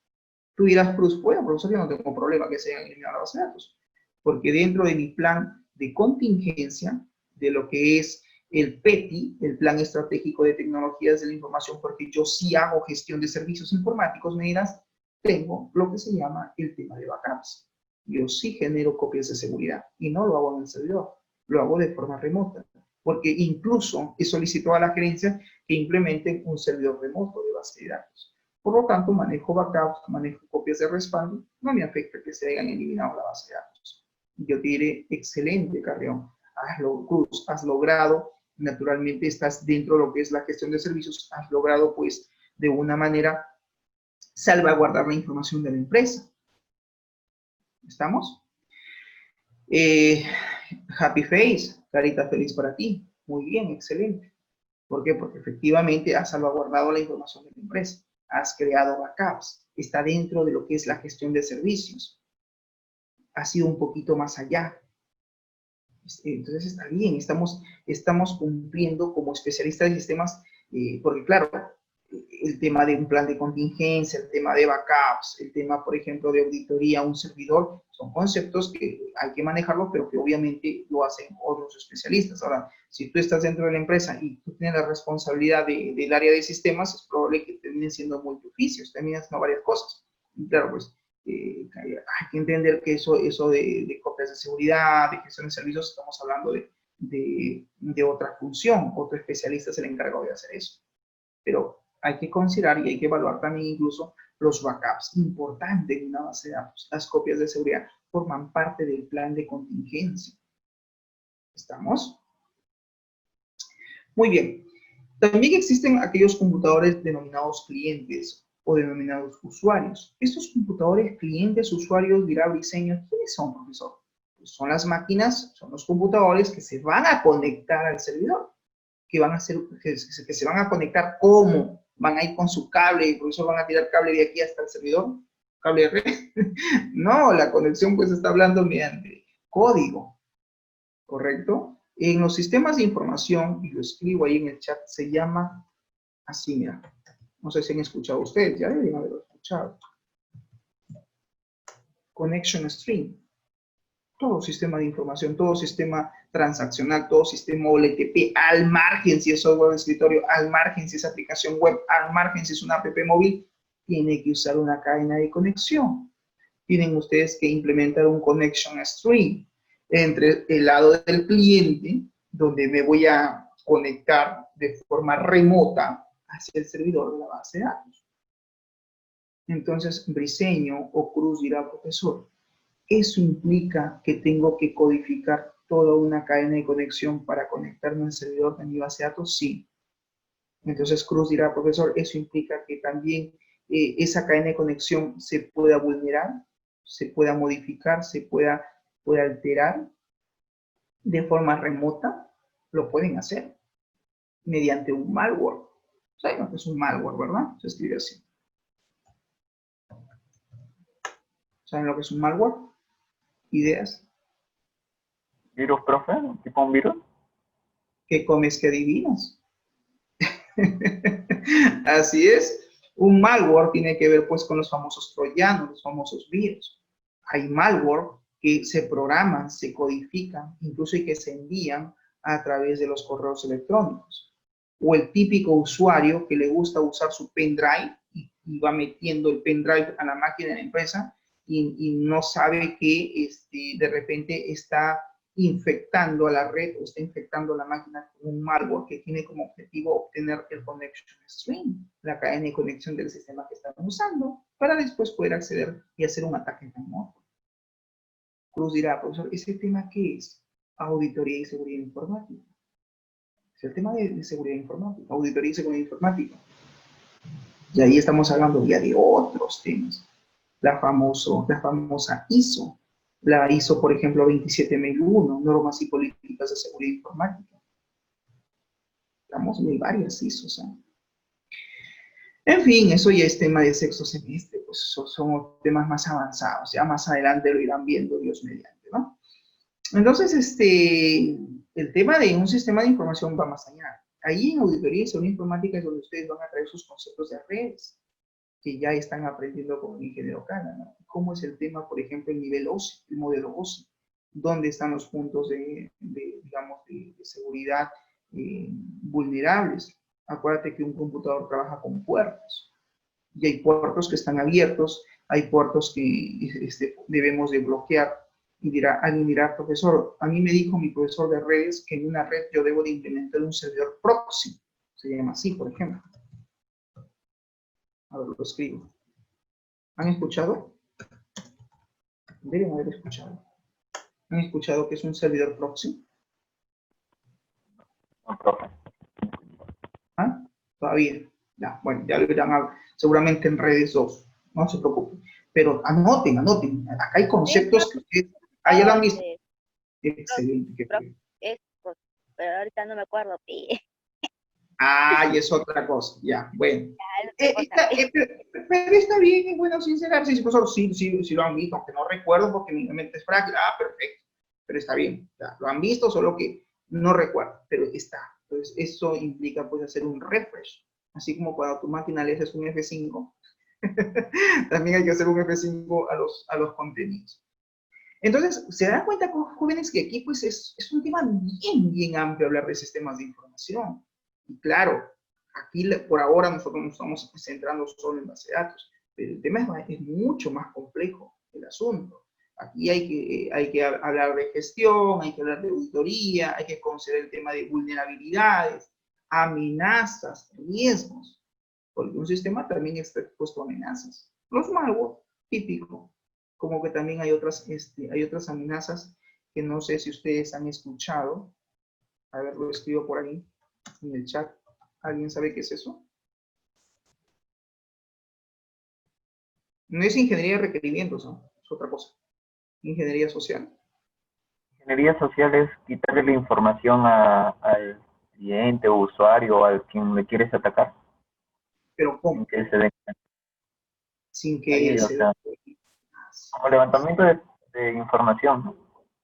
de forma minuciosa, sin que se dé cuenta. ¿Qué Un dice? espía, profe, un espía.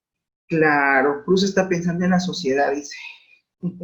Es un experimento que bueno, más allá que la sociedad, no, es en realidad, ¿han escuchado ustedes, por ejemplo,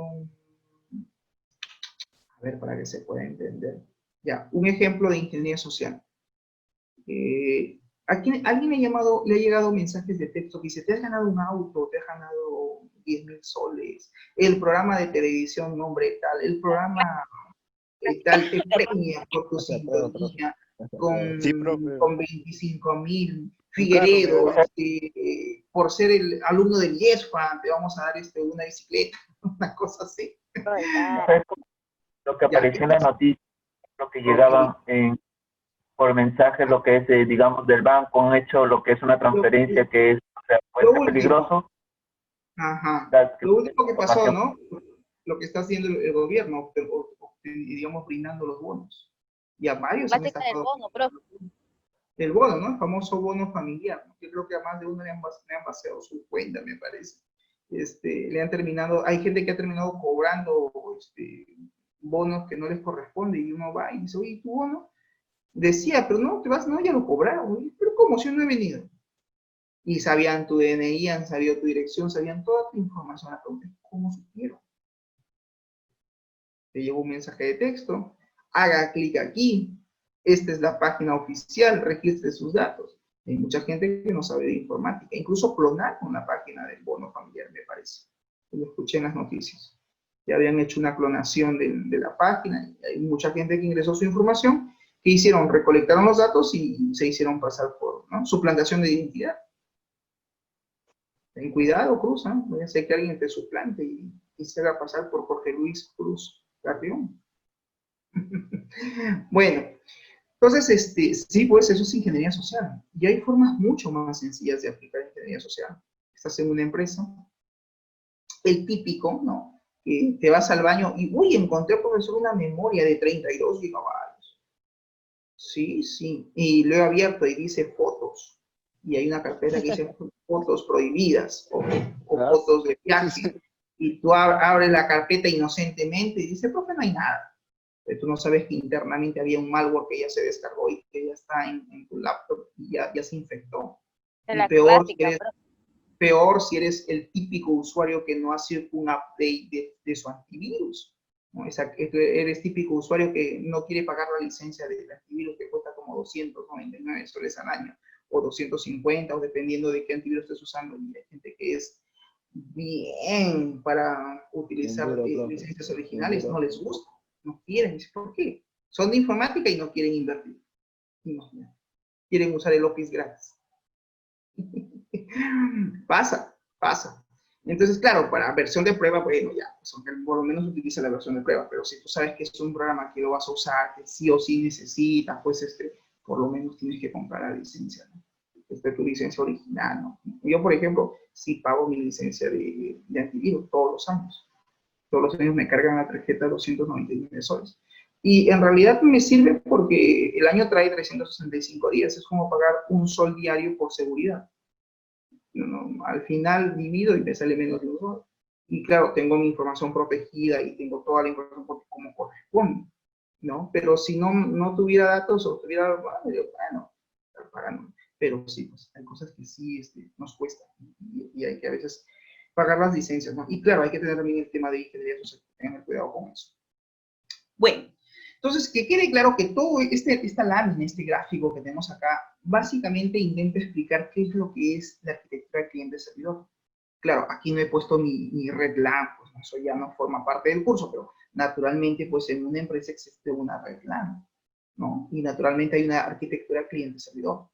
El ad hoc servidor, ¿qué es? Pues simple, es tener un ordenador, una máquina donde yo tengo que instalar un sistema operativo de tipo servidor, donde tengo que instalar y configurar un gestor de base de datos, puede ser Oracle, puede ser MySQL, puede ser SQL Server.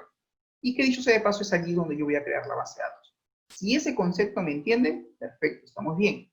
¿Quién es el lado cliente? Pues el lado cliente son los otros ordenadores que están dentro de la empresa del profesor y que naturalmente es allí donde yo voy a instalar mi software de escritorio, es allí donde yo voy a instalar mi setup, mi instalador de mi software de escritorio. De repente Cruzo, de repente Figueredo, de repente Fukuera, no, profesor, yo no voy a instalar nada. Lo que estoy haciendo, mi proyecto es un sistema web, es una aplicación web. Ah, ok, Figueredo, ok, Fukuda, entonces, ok, servidor, eso significa entonces que vas a tener que implementar un servidor web. Y la pregunta es, profesor, ¿por qué tengo que tener tantos servidores? Eso va a salir muy caro para la empresa. Es que usar tecnología implica, jóvenes, hacer una inversión de dinero. La empresa tiene que ser consciente que si va a montar un sistema de información, eso no le va a costar ni 1.000 ni 2.000 soles. Por lo menos tiene que ir considerando unos 25.000 o 30.000 soles a futuro como parte de su inversión de cambio de infraestructura tecnológica. Solamente en equipos, en dispositivos, tema de mantenimiento, costos. O sea, montar un sistema de información implica costos, gasto también para la empresa, pero también tiene que haber beneficios. Y es ahí donde ustedes tienen que ayudar con el estudio de factibilidad. ¿Te acuerdas del diseño cuando decían tienen que hacer jóvenes su estudio de factibilidad de su sistema? Tiene que la gerencia tener claro cuánto es lo que le cuesta el sistema, qué es lo que va a invertir y cuánto es el beneficio económico que va a obtener de del sistema que va a implementar. Eso la gerencia lo tiene que tener claro. ¿Alguien me puede decir por qué no es recomendable tener todo centralizado en un solo servidor? ¿Y por qué se dice que es mejor tener un servidor web aparte y un servidor de base de datos aparte? ¿Alguien puede explicar por qué se recomienda mucho que las empresas no tengan todo centralizado en un solo servidor, sino que cada cosa lo tengan en servidores distintos? ¿Alguien me puede explicar el por qué? Para evitar que se recargue, profe, mucha información en un solo, ¡pum!, explota. Más o menos. ¿Alguien más? Tipo como modulación, por si es que, o sea, un servidor falla y el otro, los demás sigan funcionando. ¿Algo por ahí?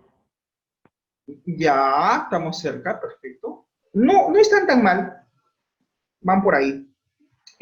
Básicamente se recomienda que exista en una empresa real, tangible. ¿Quieres implementar una base de datos? Implementa tu servidor de base de datos. Es lo recomendable, aparte. ¿Quieres montar no sé, una aplicación web? Tienes que crear un servidor web, aparte. Tienes que tener tu servidor proxy, aparte. ¿Quieres mandar a imprimir? Créate un servidor de impresión, aparte. Por un tema, jóvenes, que se llama tráfico en la red. En la red también hay tráfico, y eso ustedes seguramente lo han visto en redes. El envío de paquete de datos congestiona la red. Entonces, imagínate que pues que tienes un computador y este computador, ¿qué hace? Va a recibir múltiples conexiones y en algún momento se va a saturar, se satura, colapsa. Y ahí es la palabra cuando ustedes dicen, profesor, mi máquina se ha colgado. Profesor, el servidor no responde, se ha colgado. Se ha colgado. Es una soga y no es que, o sea, ha colapsado y ha colapsado por un tema de conectividad. Está atendiendo muchas solicitudes, naturalmente.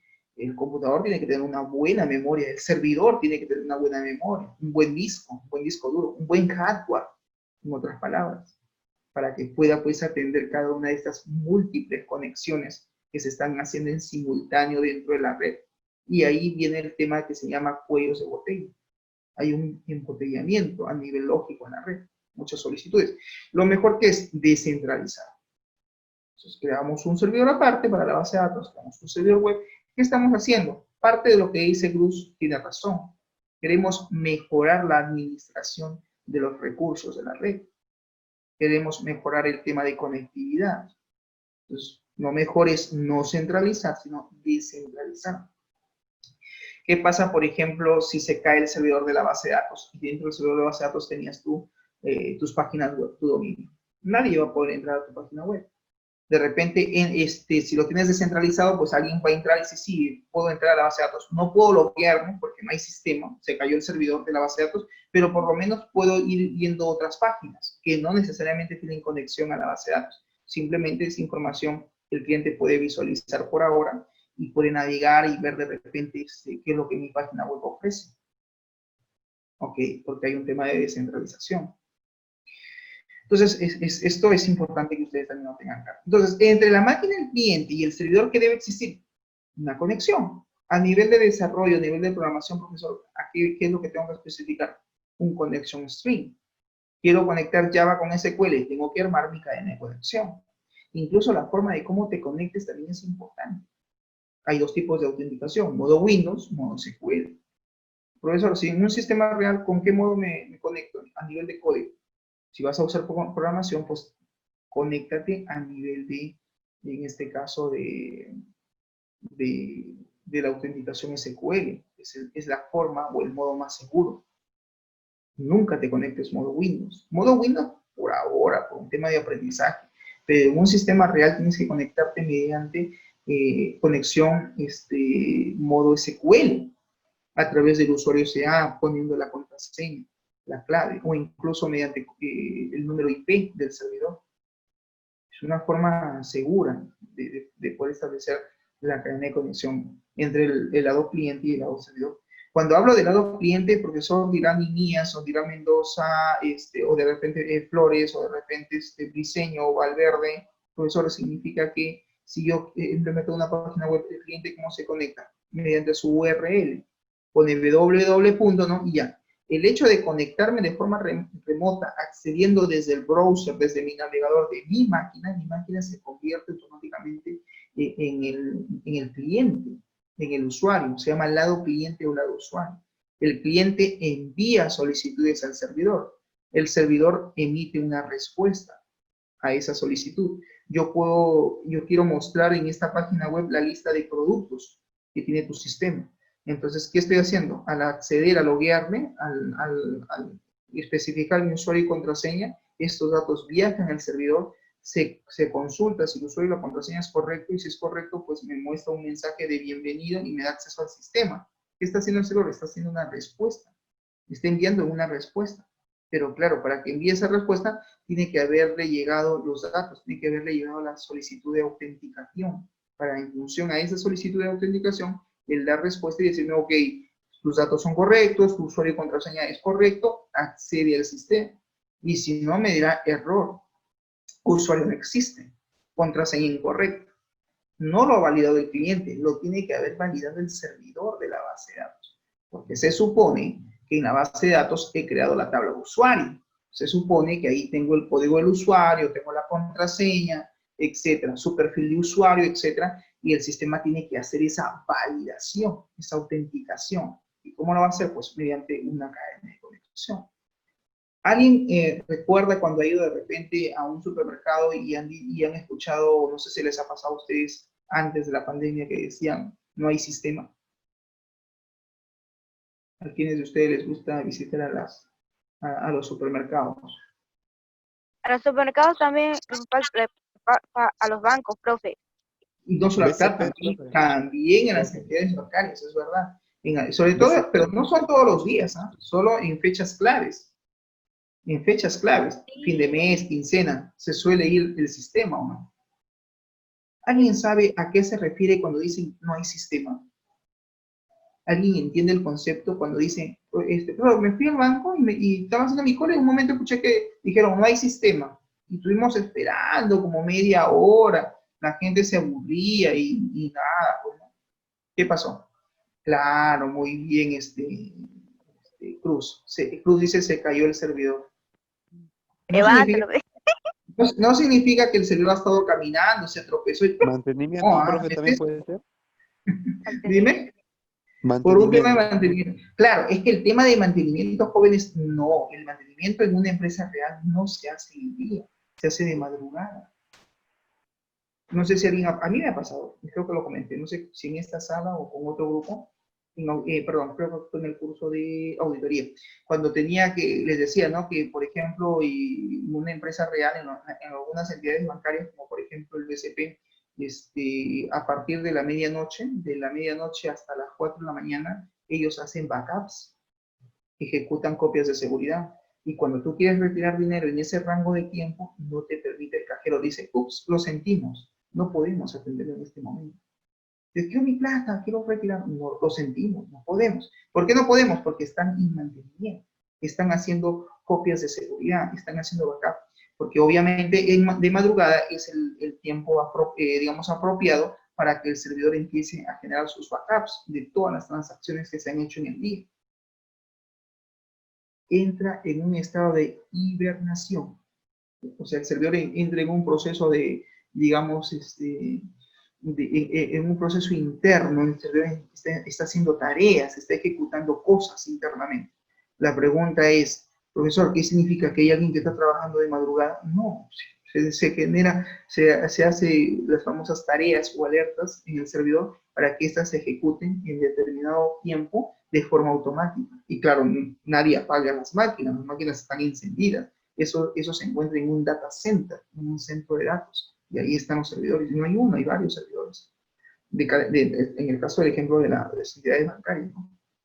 ¿Por qué no lo hacen en el día? Pues porque en el día pues todo el mundo está haciendo operaciones y por ahí dejar sin sistema a los usuarios pues va a ser un problema.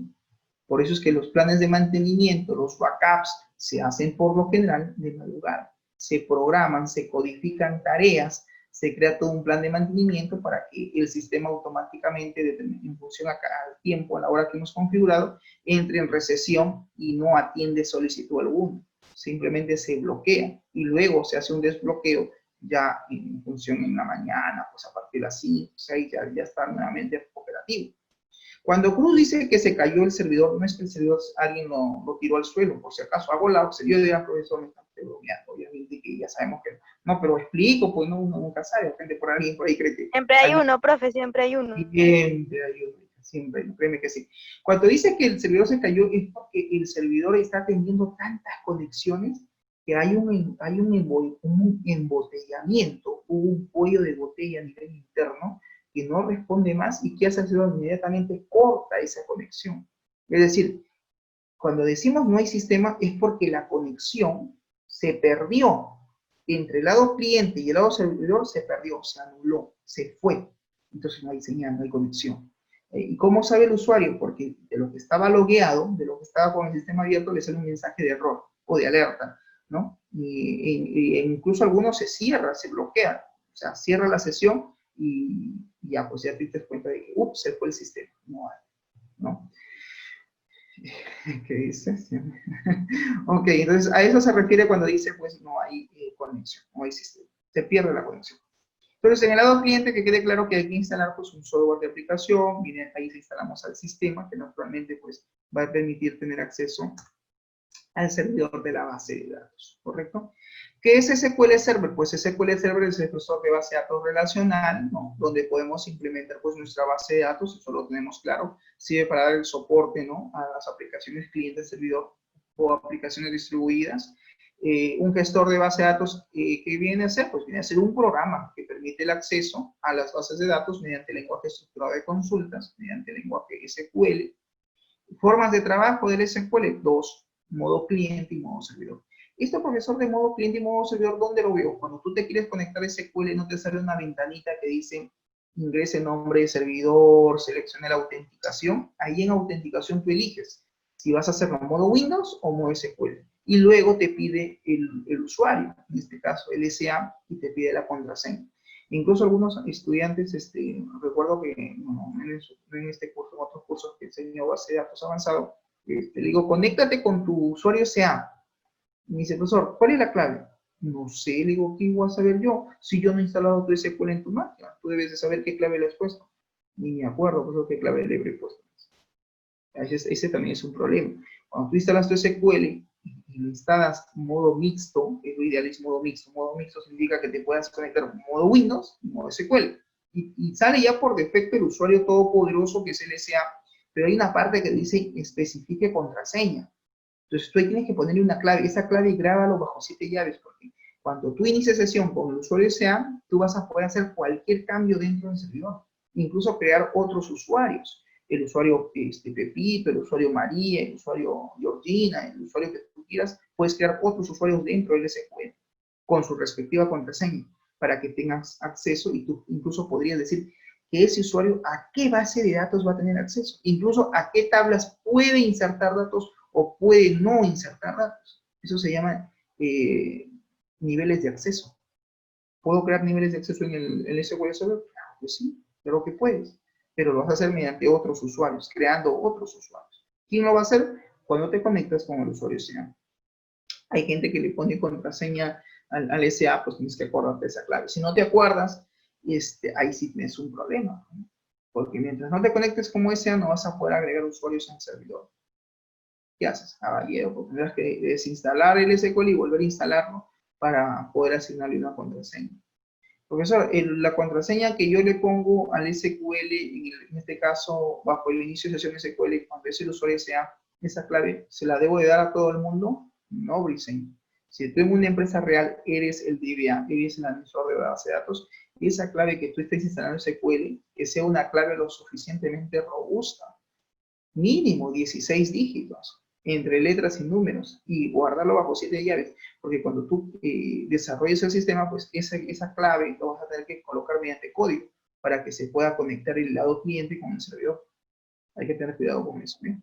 Profe, pero ¿qué hago yo? Ve, profe, yo sí soy bien mente pollo y se me olvida rápido. No, pues, ni hablar, tienes que de una u otra manera, como se dice, Lo apunto, profe, lo apunto en una libreta. en una agenda y que nadie tenga acceso. ¿Sabes por qué? Porque si tú, escúchame bien, ojo, yo estoy hablando a nivel de empresa, y tú estás haciendo tus prácticas o de repente te dan la responsabilidad de montar la base de datos y al usuario ese no le pones contraseña, cualquier chistoso puede ingresar a la máquina, te vas todo el break, te vas a almorzar, entran, clic derecho, eliminar base de datos. Y usaron con el SA, porque no le pusiste clave, hicieron aceptar y entraron al servidor y lo eliminaron. Y todo tu trabajo se pierde. Tengan cuidado. No, pues ni hablar, vamos a usar contraseña 1, 2, 3, ¿no? Eso es para tu máquina tuya de repente, pero en una empresa real no. Profe, había escuchado algo así de lo que sucedió en Twitter, que hackearon lo que era Twitter e ingresaron lo que era la cuenta de algunos famosos. Lo que había, según dice la noticia, que había un empleado que había colocado su contraseña, lo había colocado en un bloc de notas y lograron acceder a ese bloc de notas con las contraseñas. Ingresaron al sistema prácticamente de Twitter. Claro, y entran a todas las publicaciones, contenidos, fotos. Por eso es, Flores, que yo siempre les digo, todo lo que ustedes suben a la nube, cuando yo digo que suban a la nube me refiero a la internet, ya no es propiedad de ustedes, es de dominio público, es de dominio público. Hay mucha gente que dice, profesor, estoy subiendo mi foto, mi Facebook. Tu Facebook tuyo no es la cuenta será tuya, el servicio de acceso por ahora es tuyo, pero todo el contenido que tú subes a esa plataforma, a esa red social, ya no es de contenido exclusivo tuyo. Es primero que es de dominio public, de dominio público. 2, ya le pertenece a Facebook. Ya digamos que el propietario de esa fotografía, de ese video, no eres tú. Porque ¿en dónde termina almacenándose esa fotografía, ese video? En su servidor de ellos, en los servidores de ellos. Y claro, naturalmente ya no es de acceso público. Por eso tengan mucho cuidado con qué contenido suben a su Facebook. Qué cosa envían por Messenger. Tengan cuidado, ¿no? Cruz, ten cuidado, ya sabes. Por ahí aparecen cosas más adelante y todos nos vamos a jalar los pelos. Tengan cuidado qué cosas publican en Instagram. Por eso yo siempre digo, las redes sociales es un tema muy delicado. Y claro, existen redes sociales. No hay gente que publica todo en Facebook. No. Yo he clasificado Facebook, tema íntimamente personal, familiar. El Instagram ya es de dominio público, porque es otro perfil. Así, es otra red social que ha sido creado con otra intención. Quiero, por ejemplo, buscar trabajo. Quiero, por ejemplo, no sé, colocar mis títulos, mis diplomas, todo lo que quiero. Para eso existe el LinkedIn. LinkedIn esa es la plataforma de trabajo que te va, digamos, a promocionar o a contactar con otros profesionales de tu misma categoría y te pueden aperturar una posibilidad de trabajo. Para eso, en LinkedIn no vas a subir, pues, Georgina, tu foto de repente que has ido a la playa, ¿no? Tu foto de verano, hablar, no es la intención LinkedIn de almacenar ese tipo de contenido. Para eso utiliza de repente tu Instagram o tu Facebook, dependiendo, pues, ¿no? De qué cosa quieras publicar. Claro, hay que tener cuidado, ¿no? Y a otros son más avesados, pues, ¿no? Están en OnlyFans, o OnlyFlame, no sé cómo se llama esta red social. Otros están en Tinder, ya, bueno, o sea, son cosas mayores. En fin, tengan cuidado, tengan cuidado de qué cosa publican, ¿eh? Muy bien. Entonces, creo que hasta aquí estamos claros con los conceptos. El servidor de la base de datos, entonces, es una computadora que almacena todas las bases de datos que van a proveer de información a la empresa y que naturalmente para eso, para que una máquina sea considerado servidor de base de datos, que tengo que tener instalado dos cosas. Primero, un sistema operativo de tipo servidor y dos, un administrador de base de datos. En el caso del sistema operativo de tipo servidor, pues he puesto algunos ejemplos. Windows 2000, 2003 Server, 2003 R2 Server, Windows Server 2008, 2008 R2, Windows 2012 y hay otra versión última, 2017 creo que ha salido, el Windows Server 2017 me parece. Entonces, bueno, tú tendrás que elegir alguna versión, la más adecuada, la más pertinente para la empresa. Y el gestor de base de datos, pues a nivel de SQL existen varias versiones, ¿no? Y hoy en día me parece que ya tenemos el SQL Server 2019, ¿no? También tenemos, pues, dentro de otros programas que no sean SQL, pues están Oracle, MySQL, PostgreSQL. Y claro, cada gestor de base de datos tiene su propia versión, ¿no? Cada cierto tiempo sacan una versión distinta y tú tendrás que recomendar cuál es la versión más adecuada o más apropiada para la empresa. Yo, por ejemplo, todavía sigo trabajando con mi SQL 2014, trabaja tranquilo. No instalo una versión última porque me va a consumir más memoria. ¿Para qué? No es que yo lo utilizo todos los días, solamente para algunos ejemplos, algunas cosas. Entonces, por decisión propia, prefiero estar con la versión 2014 por ahora. Ya de repente el otro año haga un update a nivel de programas. Pero claro, o sea, eso también va a depender de la versión y del tipo de gestor o la versión del gestor de base de datos, al igual que el sistema operativo, que la empresa finalmente decida implementar. Pero ojo, aquí estamos hablando de adquisición de licencias. Es decir, no es que le vas a instalar a la empresa el SQL craqueado, o sea, mal criado, eso no. Tienes que tú decirle, señor, muy bien, usted quiere trabajar con un sistema así, tiene que adquirir la licencia. ¿Cuánto le cuesta? No lo sé. ¿Qué pasaría si ponemos uno craqueado? $1,000, no sé, 1,500, $2,000, ¿cuánto estará la licencia? No lo sé, por eso hay que comprar la licencia original.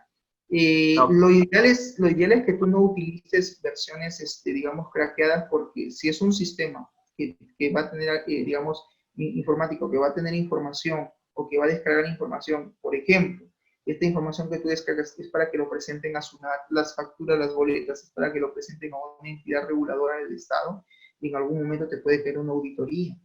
Y si te encuentran con software pirata, puede que le caiga una multa a la empresa. Y la multa es en UIT. Y a veces la multa termina siendo más caro de lo que cuesta el software.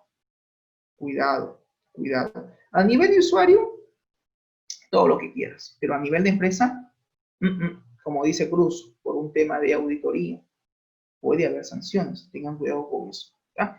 Entonces, lo recomendable es decir, bueno, señores gerentes, usted quiere implementar un sistema, tiene que comprar licencia. De repente te dice Cruz, mira, no hay dinero para comprar una licencia. Ok, entonces le recomiendo que utilice MySQL, que es free, que es gratis. Te lo descargas, lo instalas y no tienes problema de licencia. Hay gente que termina haciendo su tesis incluso en su base de datos con MySQL por un tema de estudio de factibilidad de costos, conviene que la empresa no gasta. También podemos decir de repente o asumir que la empresa ya tiene la licencia adquirida y que eso no representa un costo para mi proyecto. Por lo tanto, no considero la licencia de software porque la empresa ya lo adquirió. Pero si no es así, tienes que asumir ese costo cuando haces tu estudio de factibilidad económica de tu proyecto. Ojo con ese detalle. ¿Preguntas hasta aquí? ¿Estamos claros? Muy bien. En el lado cliente, ¿quién es el cliente? Pues el cliente es el computador usuario, donde utilizamos los recursos de información de la base de datos y para eso necesitamos de un usuario y una contraseña, naturalmente. Es el computador cliente usuario que se va a conectar con el servidor para enviar o extraer información de la base de datos. La conectividad se realiza a través de un sistema informático, el cual puede ser pues una aplicación de escritorio, un software o un sistema. El cliente básicamente es el computador que se va a conectar de forma remota hacia el servidor de la base de datos. ¿Correcto?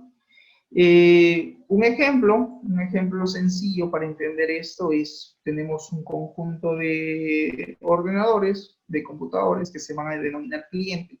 Cada uno de ellos va a tener acceso al servidor, a la base de datos, lo va a hacer de forma remota, va a cargar seguramente su software de escritorio, o en este caso, pues lo va a hacer mediante la aplicación web que está usando, ¿no? Y se conecta de forma remota a través de su conexión string, a través de su conexión, su cadena de conexión, y accede pues al servidor, específicamente a la base de datos. ¿Para qué? Para solicitar información o para enviar información. ¿Qué es una base de datos? Pues hemos visto este concepto. Una base de datos es un contenedor de información, es también considerado un banco de datos, ¿correcto? En donde vamos a encontrar un conjunto de tablas, las cuales están relacionadas a través de un campo en común, y a este campo le debemos asignar lo que es el primary key o llave primaria, y el foreign key, o también conocido como llave foránea. Pues bien, una base de datos es denominada entonces un contenedor de información. Dice aquí, un sistema informático no sería nada si es que no tiene acceso a una base de datos, ya que la información será ingresada a través de esa aplicación de escritorio o aplicación web o formulario web.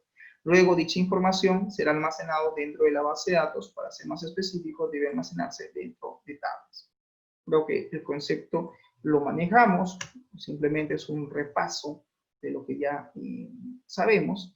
Finalmente, también podemos decir que una base de datos pues, es creada o diseñada según las necesidades o requerimientos que tenga una empresa. Naturalmente, para yo crear un database tengo que hacer análisis, tengo que identificar cuáles son sus requerimientos, cuáles son sus necesidades para diseñar, para crear una base de datos justa a la medida que la empresa necesita, la cual esta base de datos debe ser utilizada pues, por un sistema informático, y para eso debemos utilizar el lenguaje de programación, llámese Visual Basic.net, llámese C#, Java, Power Builder, Python, etcétera, donde desarrollaremos nuestra aplicación de escritorio o aplicación web. ¿Podríamos entonces resumir, profesor, que una base de datos es un modelo de información que representa un esquema de negocio y que corresponde a una organización o empresa? Naturalmente. No pretendas tú crear una base de datos, por ejemplo, para la farmacia A y quieras tú venderle esa base de datos a la farmacia B. Puede que el rubro sea el mismo, pero no creo que su información sea la misma. Siempre varía. Entonces, ten cuidado con eso. Puede haber variación en el tratamiento o en el almacenamiento de la información. Por eso es que se dice que una base de datos se crea, representa un modelo, dice un esquema de negocio, porque claro, naturalmente contiene información de una empresa específica. Por eso es de que tenemos que crear las bases de datos de acuerdo a las necesidades que tiene la empresa. Finalmente, tenemos el concepto de qué cosa es una tabla. Una tabla es el objeto principal de una base de datos, dice, y está compuesto por columnas, por mnemotecnios o campos. También contiene filas, también conocido como registros o tuplas, y en ello vamos a encontrar los índices, como es llave primaria y llave foránea. Y también vamos a encontrar restricciones de campo, como por ejemplo el not null, el unique, el check y el default. Esta es la sintaxis para crear una tabla. Digo, create a table, coloco el nombre de la tabla, coloco el campo, y luego viene el tipo de dato, y luego viene la restricción not null. Not null significa que no quiero que tengan valores nulos, que no quiero que existan valores vacíos dentro de la base de datos. Es decir, mi tabla, que voy a crear mi tabla, tiene un tipo de dato, pues quiero que no tenga valores nulos, tengo que ponerle not null. Esto es a nivel de código. ¿Correcto? Entonces, tengan en cuenta ese detalle. ¿En una base de datos existen elementos? Claro que sí. Tenemos tablas, índices, restricciones de campo, diagrama de la base de datos consultas de datos, vistas de datos, procedimientos almacenados y desencadenadores o triggers. Todo esto podemos crear dentro de un database en SQL Server. Ténganlo en consideración. Por ahora vamos a crear tablas dentro de lo que queda del curso. Les voy a enseñar a crear índices y también restricciones de campo y diagrama de base de datos. El tema de consultas, listas, procedimientos, esto ya no lo vamos a ver, eso se va a ver en el curso de gestión de base de datos. No sé todavía si seguirán conmigo, de repente sí, de repente no. Y en todo caso van ustedes a profundizar. Yo solamente voy a tocar hasta el tema de diagramas. Voy a tratar todo lo posible de enseñarles hasta aquí. Más allá del modelamiento que yo espero que ya esto manejen, debemos entrar un poquito lo que es al lenguaje SQL. Bien, preguntas hasta aquí, jóvenes. ¿Alguna pregunta, alguna consulta, duda, sugerencia? ¿Estamos claros? Bueno. Ok, cuando hablamos de los componentes del lenguaje estructurado de consultas, estos componentes básicamente son comandos, son cláusulas, operadores que naturalmente pues utilizan un conjunto de instrucciones para crear, actualizar y manipular una base de datos. Dentro del lenguaje Transact SQL, por favor que quede aquí, existen 3 grupos. Estos grupos es el lenguaje de control de datos, el lenguaje de definición de datos y el lenguaje de manipulación de datos. El lenguaje de control de datos es el que va a permitir básicamente crear, por ejemplo, la base de datos. Aquí está, en el control de datos, perdón, está por ejemplo el grant. El grant es para conceder permisos, roles. Cuando tú lleves SQL avanzado, te van a enseñar a crear usuarios. Entonces, a un usuario yo le tengo que conceder, asignar permisos, como también denegar cosas. Yo le puse, no, el usuario Carlos solamente va a tener acceso a esta base de datos, pero no va a tener acceso a la otra base de datos. Va a poder acceder a tal tabla, pero no a esta otra tabla. Entonces, ese permiso, ese conceder y denegar, lo haces mediante estos comandos. Por ejemplo, el grant. El grant se utiliza, dice, para asignar uno o varios permisos o roles a un usuario o a un grupo de usuarios. El DENI es para denegar un permiso. Es decir, lo que se creó en la entrada de seguridad del sistema se niega, ¿correcto? Se hace sobre una cuenta de usuario, ¿no? Y de esta manera, pues, lo que hacemos es denegar un permiso previamente concedido. El rebook lo que hace es elimina el permiso de forma permanente. Una vez que le diste ese permiso en el grant, o lo deniegas, o lo bloqueas, o lo quitas. Quiero quitarlo, rebook, utiliza rebook. Esto ya lo van a ver a través de algoritmo, a través de código SQL. Aquí lo que simplemente estamos presentando es qué hace cada comando. Quiero conceder permisos, usa un grant. ¿Quieres denegar un permiso? Utiliza la cláusula DENI. ¿Quieres eliminar un permiso? Utiliza la cláusula rebook. Esto, repito, se hace solo sobre los usuarios o grupos o roles de usuarios que pueden existir dentro de una base de datos, específicamente dentro de SQL Server. El lenguaje de definición de datos lo que hace es permite crear los objetos dentro de una base de datos. Y aquí existen 3 comandos que tienes que aprender. Create, Draw y Alter. El create se utiliza para crear objetos. ¿Cuáles son estos objetos? Puedo crear base de datos, puedo crear tablas, crear vistas, crear procedimientos almacenados, puedo crear incluso desencadenadores. Tú dirás, de repente usted dirá, profesor, yo me acuerdo que en un video, una tarea usted dijo para crear una base de datos, y ahí decía, create database, create table. Claro, estamos usando un comando DDL. El comando de DDL significa lenguaje de definición de datos. Profesor, ya no quiero la base de datos, quiero eliminarlo. ¿Cómo lo elimino? Draw. Draw, database, nombre de la base de datos, y la base de datos se elimina. Profesor, quiero eliminar la tabla. Draw, table, y nombre de la tabla, y eliminas la tabla. O haces clic derecho eliminar. Lo puedes hacer por diseño o por código, pero lo importante es que tú entiendas qué hace cada uno de ellos. Por ahora, después haré el ejercicio. Por ahora, que quede aquí el concepto. Luego en las otras videoconferencias les publicaré algún ejercicio donde ustedes puedan, digamos, utilizar eso. El alter se utiliza para alterar, para modificar la estructura. ¿Se acuerdan que cuando hicimos ingeniería directa, las relaciones salían con alter table? Y les decía alter table. ¿Qué está haciendo? Está alterando la tabla, está modificando la tabla. Por eso significa alter. El alter table sirve para alterar o modificar, ya sea la base de datos, ya sea la tabla, la vista o el procedimiento almacenado. ¿Ya? Esos son los comandos que forman parte del lenguaje de definición de datos. Te escucho, Flores, dime. ¿Es como unir tablas? ¿Perdón? ¿Es como unir tablas? O sea, Con el alter table, escúchame, el alter table, cuando dices alter table y pones, por ejemplo, alter table cliente, lo puedes usar para agregar una restricción, para agregar un check, un unique, un default, o para definir una llave primaria. Tú quieres ponerle llave primaria en un campo, dices alter table, add constraint, nombre del constraint, y luego colocas primary key. Profesor, quiero establecer la relación entre los campos. ¿Con qué lo hago? Con alter table.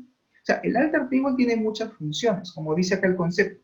Puedes modificar la base de datos, tú puedes decir alter database, puedo decir alter table, puedo decir alter view, puedo decir alter procedure, puedo decir alter trigger. Se me permite alterar cualquiera de los objetos que tú ves ahí en pantalla. El drup, puedo decir drup table, drup database, drup procedure, drup trigger. Puedo quitar de forma permanente la tabla o la base de datos o el procedimiento almacenado o la vista que haya creado en el servidor. ¿Estamos de acuerdo? Ya tiene múltiples funciones. Pero si tú quieres agregar, eliminar o modificar, tienes que usar cualquiera de estos comandos, ¿no? Cada uno de ellos existe para algo en específico. Con create, creas. Con drup, eliminas, quitas. Y con alter, modificas. ¿Estamos de acuerdo? gracias. Ok. Muy bien, entonces, esos son los comandos los DML básicamente sirven para llevar a cabo el mantenimiento de los datos, es decir, permite la manipulación de la información que naturalmente se encuentran dentro de las tablas. Como por ejemplo, select, insert, update y delete. Y dicho sea de paso, ya estén atentos, es pregunta de foro, así que aquí está la respuesta. Cuando hablamos del select, se utiliza para seleccionar. ¿Qué es el select? Fácil, selecciona los registros y campos de una o varias tablas. Es decir, me permite crear consultas. ¿Puedo aplicar un criterio? Sí. Por ejemplo, no quiero mostrar todos aquellos clientes que viven en el distrito de Breña. Digo, select asterisco from client, where, condición, y ahí pongo mi condición. Que el distrito sea solo Breña. Por ahora no se traumen tanto con el código. Por ahora me interesa es que quede el concepto. Que tú sepas, el select sirve para esto. El insert sirve para esto. ¿Cómo lo utilizo? Ya luego vamos a ver el cómo se utiliza. Por ahora quiero que quede el concepto claro de qué cosa hace cada comando. Eso es lo importante para esta sesión.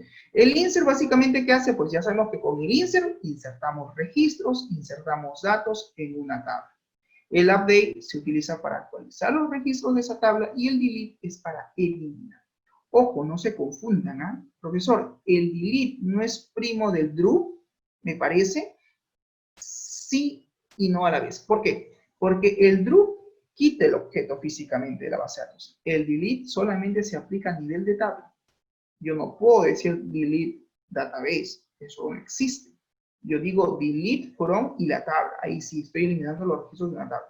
Si tú quieres eliminar una tabla, dices drup. Drup, tabla, y luego viene el nombre de la tabla. Drup table y nombre de la tabla. ¿Ya? Ojo con estos comandos. Tengan en cuenta. Bien.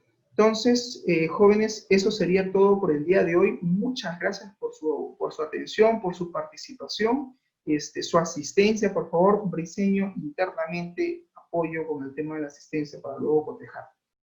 ¿Alguna pregunta hasta aquí? ¿Alguna consulta? ¿Todo claro? Bueno, parece que todo está claro. Como dicen por ahí, el que calla otorga. Bien, jóvenes, muchas gracias por su atención y cualquier cosa me escriben por el WhatsApp si desean. Y Briceño, por favor, apóyame con el tema de la asistencia. Igual. Sí, profe, ahorita le envío antes que se me olvide. Listo, ok, muchas gracias. Eso es todo. Nos vemos la próxima semana. Chau, chau. Ya, profe, gracias. Hasta luego. Hasta luego, profe. Hasta luego, cuídense.